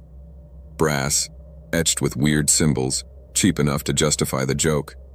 I used Jake's address, paid with cryptocurrency I'd bought for another dumb experiment, and forgot about it by morning. A week later, Jake texted me, annoyed. He'd gotten a package with no return address, just a small padded envelope with my name on it. I laughed it off, told him it was probably a mix-up, and asked him to hold on to it. I didn't mention the amulet. I figured I'd pick it up eventually, maybe show it to him and get a laugh out of it. But life got in the way. Work, a leaking faucet in my apartment, a string of bad dates. And I didn't make it over to his place for a couple of weeks. When I finally did, something felt off the moment I walked in. Jake's duplex usually smelled like coffee or whatever candle his girlfriend Mia was obsessed with that week. But that day, the air was stale, heavy with a faint metallic tang, like old coins. Jake looked tired, his usual grin replaced by tight lips and dark circles under his eyes. Mia wasn't home, which was unusual. She was always around on weekends. He led me to the kitchen, where the amulet sat on the counter, still in its plastic bag. It was smaller than I'd expected, about the size of a $50, its surface dull and scratched. The symbols carved into it didn't look like anything specific, just random lines and curves. I made a joke about it being cursed, but Jake didn't laugh. He said he'd been meaning to throw it out but kept forgetting. I told him I'd take it, but he waved me off, said it was fine where it was. That night, Jake called me around midnight. His voice was low, like he didn't want Mia to hear. He said the power had gone out in their house for no reason, just for a few minutes, and when it came back on, the amulet was on the coffee table instead of the kitchen. He thought Mia had moved it, but she swore she hadn't touched it. I told him it was probably nothing. Maybe he'd moved it himself and forgotten. But his tone stuck with me. Nervous, almost accusing, like he thought I knew something. I didn't sleep well after that. My apartment felt too quiet, the streetlights outside casting long shadows across my ceiling. I kept thinking about the amulet, wondering why I'd thought sending it to Jake was funny. Over the next few days, Jake started texting me more often, always about small, weird things. The thermostat in their house kept resetting to 66 degrees, no matter how many times they changed it. Their cat, who usually slept on the couch, started hiding under the bed, hissing at nothing. Mia had trouble sleeping, said she kept hearing a low hum, like a distant engine coming from the living room. Jake didn't mention the amulet again, but I could tell he was connecting it to these things. I felt a pang of guilt, but I didn't come clean. What was I supposed to say? That I'd sent it as a prank? It sounded stupid even to me. I went back to their place a week later, mostly to see if I could grab the amulet and put an end to the weirdness. The metallic smell was stronger this time, sharp enough to make my eyes water. Jake was jumpy, kept glancing at the hallway like he expected someone to walk out. Mia was in the bedroom, napping, which wasn't like her. He showed me the amulet, now on a bookshelf in the living room. He said it kept showing up in different places. On the kitchen counter, by the TV, once on their bed. He'd tried throwing it in the trash, but the next morning it was back on the shelf. I laughed, trying to lighten the mood, but it came out forced. I picked up the amulet, expecting it to feel like cheap metal, but it was heavier than it looked, warm against my palm. I shoved it in my pocket, told Jake I'd get rid of it, and left before he could ask questions. That night, I couldn't sleep. My apartment was too warm, the air thick and still. I kept the amulet in a drawer, buried under old bills and takeout menus, but I could still feel it, like it was radiating something. Around 2 a.m., I heard a faint scratching sound, like nails on wood, coming from the kitchen. I grabbed a flashlight, my heart pounding, and checked every corner of my apartment. Nothing. The drawer was still closed, the amulet untouched. I told myself it was the pipes, or maybe a mouse, but I didn't believe it. I stayed up until dawn, scrolling through my phone, trying to distract myself. I found the dark web listing again, but the page was gone, replaced by a 404 error. The marketplace itself was still there, but it felt different, like the links had shifted overnight. Jake called me the next day, sounding worse. He said Mia had woken up screaming, claiming she'd seen someone standing at the foot of their bed, just a shadow, gone when she turned on the light. The thermostat was stuck at 66 again, and the cat hadn't come out from under the bed in days. He asked if I'd gotten rid of the amulet. I lied, said I had, but I could tell he didn't believe me. I didn't know why I lied. Maybe I was scared to admit I still had it, that I hadn't been able to let it go. I took it out of the drawer that afternoon, turning it over in my hands. The symbols seemed sharper, like they'd been etched deeper. I wrapped it in a sock, drove to a dumpster behind a gas station, and threw it in. I didn't look back. Things got better after that, at least for me. Jake stopped texting as much, and when I saw him a month later, he seemed more like himself. He didn't mention the amulet, and neither did I. Mia had moved out, though. He said they'd been fighting, but he didn't elaborate. The duplex felt empty without her, the air still carrying that faint metallic tang. I didn't stay long. My apartment was fine. No scratching sounds, no weird warmth.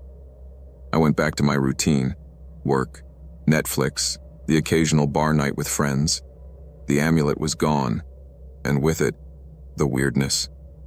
I stopped checking the dark web, deleted my Tor browser, and focused on my job, even applied for a promotion. But sometimes, late at night, I'd wake up with a start, my heart racing for no reason. I'd lie there, listening to the hum of my fridge, the distant traffic outside. Once I thought I heard scratching again, fainter this time, like it was coming from inside the walls. I checked the apartment, found nothing, but I started keeping a flashlight by my bed. I didn't tell Jake, didn't tell anyone. I'd thrown the amulet away, and nothing had happened to me since.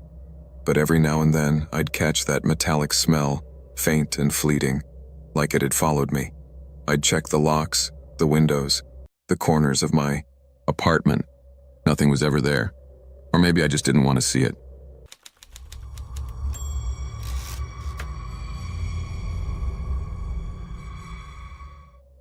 The package wasn't supposed to mean anything.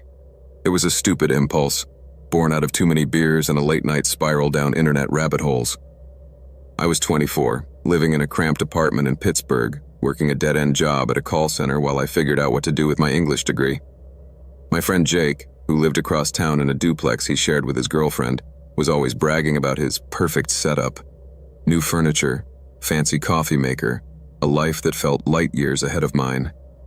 So when I stumbled across a dark web marketplace during one of my sleepless nights, I thought it'd be funny to mess with him. Not maliciously, just a prank to shake his smugness. I found a listing for a handcrafted amulet that looked like something out of a low-budget horror movie. Brass, etched with weird symbols, cheap enough to justify the joke. I used Jake's address, paid with cryptocurrency I'd bought for another dumb experiment, and forgot about it by morning. A week later, Jake texted me, annoyed. He'd gotten a package with no return address, just a small padded envelope with my name on it. I laughed it off, told him it was probably a mix-up, and asked him to hold on to it. I didn't mention the amulet. I figured I'd pick it up eventually, maybe show it to him and get a laugh out of it. But life got in the way. Work, a leaking faucet in my apartment, a string of bad dates, and I didn't make it over to his place for a couple of weeks. When I finally did, something felt off the moment I walked in. Jake's duplex usually smelled like coffee or whatever candle his girlfriend Mia was obsessed with that week. But that day, the air was stale, heavy with a faint metallic tang, like old coins. Jake looked tired, his usual grin replaced by tight lips and dark circles under his eyes. Mia wasn't home, which was unusual. She was always around on weekends. He led me to the kitchen, where the amulet sat on the counter, still in its plastic bag. It was smaller than I'd expected, about the size of a $50, its surface dull and scratched. The symbols carved into it didn't look like anything specific, just random lines and curves. I made a joke about it being cursed, but Jake didn't laugh. He said he'd been meaning to throw it out but kept forgetting. I told him I'd take it, but he waved me off, said it was fine where it was. That night, Jake called me around midnight. His voice was low, like he didn't want Mia to hear. He said the power had gone out in their house for no reason, just for a few minutes, and when it came back on, the amulet was on the coffee table instead of the kitchen. He thought Mia had moved it, but she swore she hadn't touched it. I told him it was probably nothing. Maybe he'd moved it himself and forgotten. But his tone stuck with me. Nervous, almost accusing, like he thought I knew something. I didn't sleep well after that. My apartment felt too quiet, the streetlights outside casting long shadows across my ceiling. I kept thinking about the amulet, wondering why I'd thought sending it to Jake was funny. Over the next few days, Jake started texting me more often, always about small, weird things. The thermostat in their house kept resetting to 66 degrees, no matter how many times they changed it. Their cat, who usually slept on the couch, started hiding under the bed, hissing at nothing. Mia had trouble sleeping, said she kept hearing a low hum, like a distant engine, coming from the living room. Jake didn't mention the amulet again, but I could tell he was connecting it to these things. I felt a pang of guilt, but I didn't come clean. What was I supposed to say? That I'd sent it as a prank? It sounded stupid even to me. I went back to their place a week later, mostly to see if I could grab the amulet and put an end to the weirdness. The metallic smell was stronger this time, sharp enough to make my eyes water. Jake was jumpy, kept glancing at the hallway like he expected someone to walk out. Mia was in the bedroom, napping, which wasn't like her. He showed me the amulet, now on a bookshelf in the living room. He said it kept showing up in different places, on the kitchen counter, by the TV, once on their bed. He'd tried throwing it in the trash, but the next morning it was back on the shelf. I laughed, trying to lighten the mood, but it came out forced. I picked up the amulet, expecting it to feel like cheap metal, but it was heavier than it looked, warm against my palm. I shoved it in my pocket, told Jake I'd get rid of it, and left before he could ask questions. That night I couldn't sleep. My apartment was too warm, the air thick and still. I kept the amulet in a drawer, buried under old bills and takeout menus, but I could still feel it, like it was radiating something. Around 2 a.m., I heard a faint scratching sound, like nails on wood, coming from the kitchen. I grabbed a flashlight, my heart pounding, and checked every corner of my apartment. Nothing. The drawer was still closed, the amulet untouched. I told myself it was the pipes or maybe a mouse, but I didn't believe it. I stayed up until dawn, scrolling through my phone, trying to distract myself. I found the dark web listing again, but the page was gone, replaced by a 404 error. The marketplace itself was still there, but it felt different, like the links had shifted overnight.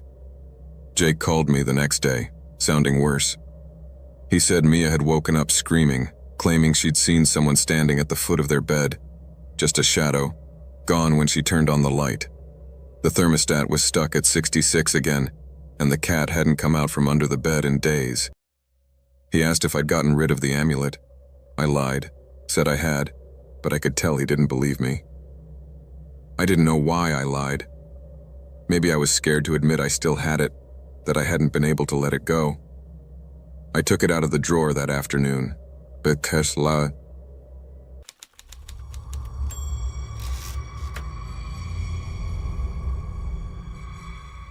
the glow of my laptop screen was the only light in my bedroom, casting sharp shadows across the walls. It was late, probably past 2 in the morning, and the house was quiet except for the faint hum of the radiator in the corner. I'd been hunched over my desk for hours, sifting through encrypted forums and grainy screenshots for my criminology thesis. My focus was on the dark web, specifically the marketplaces where people traded things they shouldn't. Stolen data, counterfeit money, worse. I wasn't naive. I knew the risks of poking around in those corners of the internet, but I was careful. I used a virtual machine, a VPN, and never clicked anything I didn't trust. This was research, not thrill-seeking. That night, I was deep into a thread on a site I'd found through a Tor relay. The forum was called The Exchange, and it wasn't like the others I'd studied. Most dark web markets were chaotic, filled with garish ads and sloppy code. This one was different. Clean, almost professional, with strict rules about what could be posted. No drugs, no weapons, just services. The vagueness intrigued me.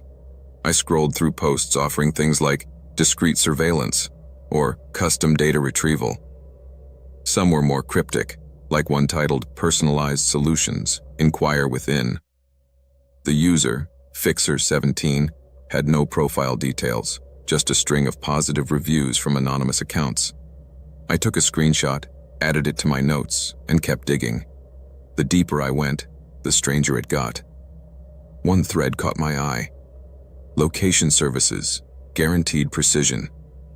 The post was short, just a few lines about tracking someone's movements with unmatched accuracy. No specifics, no prices, just an encrypted email for inquiries. I hesitated, my cursor hovering over the link. My thesis needed real examples, not just rumors, but something about the post felt off. It wasn't the usual dark web bravado. It was too cold, too deliberate. I copied the text, closed the tab, and leaned back in my chair, rubbing my eyes. The radiator hissed, louder than usual, and I glanced at it, half expecting to see steam leaking out. Nothing. Just my tired brain playing tricks. That's when I heard it. A soft thud, like a bare foot hitting the hardwood floor behind me. My chair creaked as I froze, my hands still on my face. The sound was unmistakable, deliberate. Not the house settling or a pipe groaning. I held my breath, listening. The radiator hummed. The laptop fan whirred. Nothing else. I turned slowly, scanning the room. My bed was unmade, sheets tangled from last night's restless sleep. The closet door was ajar, as always, revealing a mess of clothes and books. The window was locked. I'd checked it earlier because I always did when I worked late. I was alone. I lived alone. I stood, my legs stiff from hours of sitting, and crossed the room to the closet. I pushed the door open wider, peering inside. Just my stuff, nothing out of place. I checked the bathroom next, flicking on the light. The shower curtain was drawn back, the sink dry. I even opened the cabinet under the sink, though I don't know why. It was stupid, but my heart was pounding, and I needed to be sure. I went back to my desk, sat down, and stared at the laptop. The screenshot of the exchange stared back. I closed the lid, suddenly too tired to keep going. The next morning I woke up feeling like I hadn't slept at all. My bedroom smelled faintly of damp wood, which was odd because it hadn't rained in days. I chalked it up to the old house I rented, a creaky one-bedroom on the edge of town. It was cheap, close to campus, and quiet. Perfect for a grad student with no social life. I made coffee, opened my laptop, and tried to shake off the unease from last night. The thud had probably been my imagination, or maybe something falling in the closet. I didn't believe in ghosts or any of that nonsense. I was stressed, overworked, and spending too much time staring at screens. Still, I couldn't focus. I kept glancing over my shoulder, expecting to see something. My thesis notes felt tainted, like I'd crossed a line by visiting that forum. I decided to take a break and went to the library, hoping a change of scenery would help. The campus library was always busy, filled with the low hum of students typing and whispering. I found a corner table, opened my laptop, and started organizing my research. But my mind kept drifting back to the exchange. I hadn't saved the link, but I remembered the URL. Against my better judgment, I typed it into Tor. The forum loaded, but it looked different. The layout was the same, but the threads I'd seen last night were gone. No location services, no Fixer17. Instead, there was a single pinned post titled, Notice to Users. It read, All inquiries are logged. Proceed with caution. My stomach twisted. I hadn't clicked anything or sent any messages, but the warning felt personal. I closed the browser, logged out of Tor, and shut my laptop. I spent the rest of the day reading physical books, trying to focus on case studies about cybercrime. But the words blurred together, and I kept hearing that thud in my head. That night, I double-checked the locks on my doors and windows before going to bed. I left the hallway light on, something I hadn't done since I was a kid. Sleep didn't come easily. Every creak of the house made me tense. Every shadow seemed to shift. Around 3 in the morning, I woke up to the sound of my laptop powering on. The faint chime of the startup screen was unmistakable. I sat up, my mouth dry. The laptop was on my desk, closed, where I'd left it. I got out of bed, my bare feet cold against the floor, and approached it. The lid was still down, but the power light was blinking. I opened it, and the screen lit up, showing the login prompt. I hadn't touched it. I unplugged the laptop, removed the battery, and shoved it in a drawer. It was probably a glitch, I told myself. Old hardware, maybe a scheduled update. But I didn't sleep after that. I sat on my couch with a cup of tea, staring at the dark hallway until the sun came up. By morning, I was exhausted but determined to get a grip. I had a thesis to finish, and I wasn't going to let paranoia derail me. I went to class, met with my advisor, and told her I was struggling with the scope of my research. She suggested narrowing my focus to public-facing cybercrime, like phishing scams, and avoiding the dark web altogether. It was good advice, but I didn't tell her about the forum or the thud or the laptop. She'd think I was losing it. Over the next few days, I tried to stick to safer research. I avoided Tor, deleted my virtual machine, and focused on academic journals. But the unease didn't go away. I started noticing little things. My keys weren't where I left them, my desk chair was angled differently, the window in my bedroom felt looser than before. I told myself it was just the house, or my lack of sleep, but I started checking my locks obsessively. I even bought a cheap security camera and set it up in my living room, pointed at the front door. The first night, it recorded nothing but static. The second night, it didn't record at all. The app said the camera was offline, but when I checked, it was still plugged in, the red light blinking. One evening, I was cooking dinner, boxed macaroni because I was too tired to care. When my phone buzzed, it was an email, no subject, from an address I didn't recognize. A string of random numbers and letters. The body was just one line. You were warned. My hands shook as I deleted it, then emptied my trash folder. I checked my laptop, still unplugged in the drawer. I hadn't gone back to the exchange, hadn't clicked any links, hadn't done anything to draw attention. But someone, or something, knew I'd been there.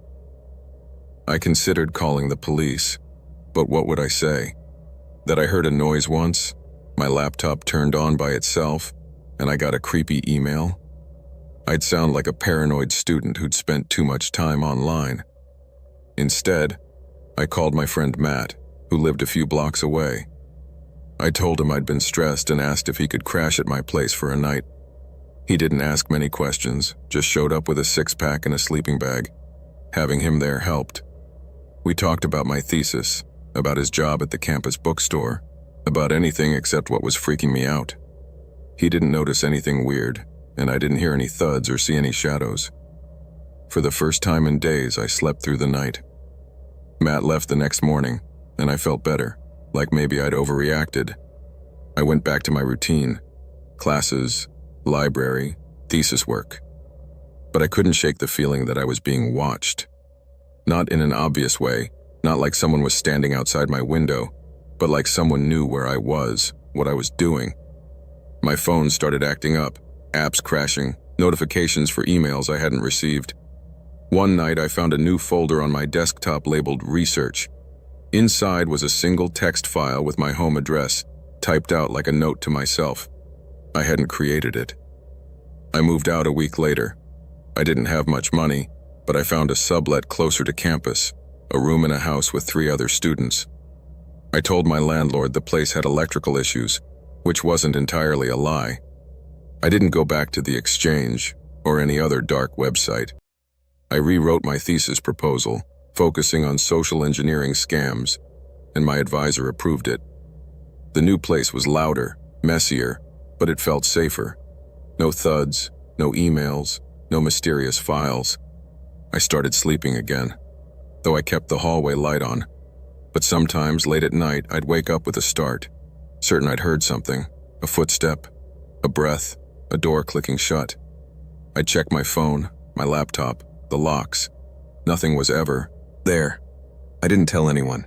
Not Matt, not my advisor, not my new roommates. I didn't want to sound crazy, but I kept the security camera, set it up in my new room, and checked the footage every morning. Most days it was just me, sleeping, studying, living. But every now and then, the timestamp would skip a few seconds, like the camera had frozen. Just a glitch, I'd tell myself. Just a glitch.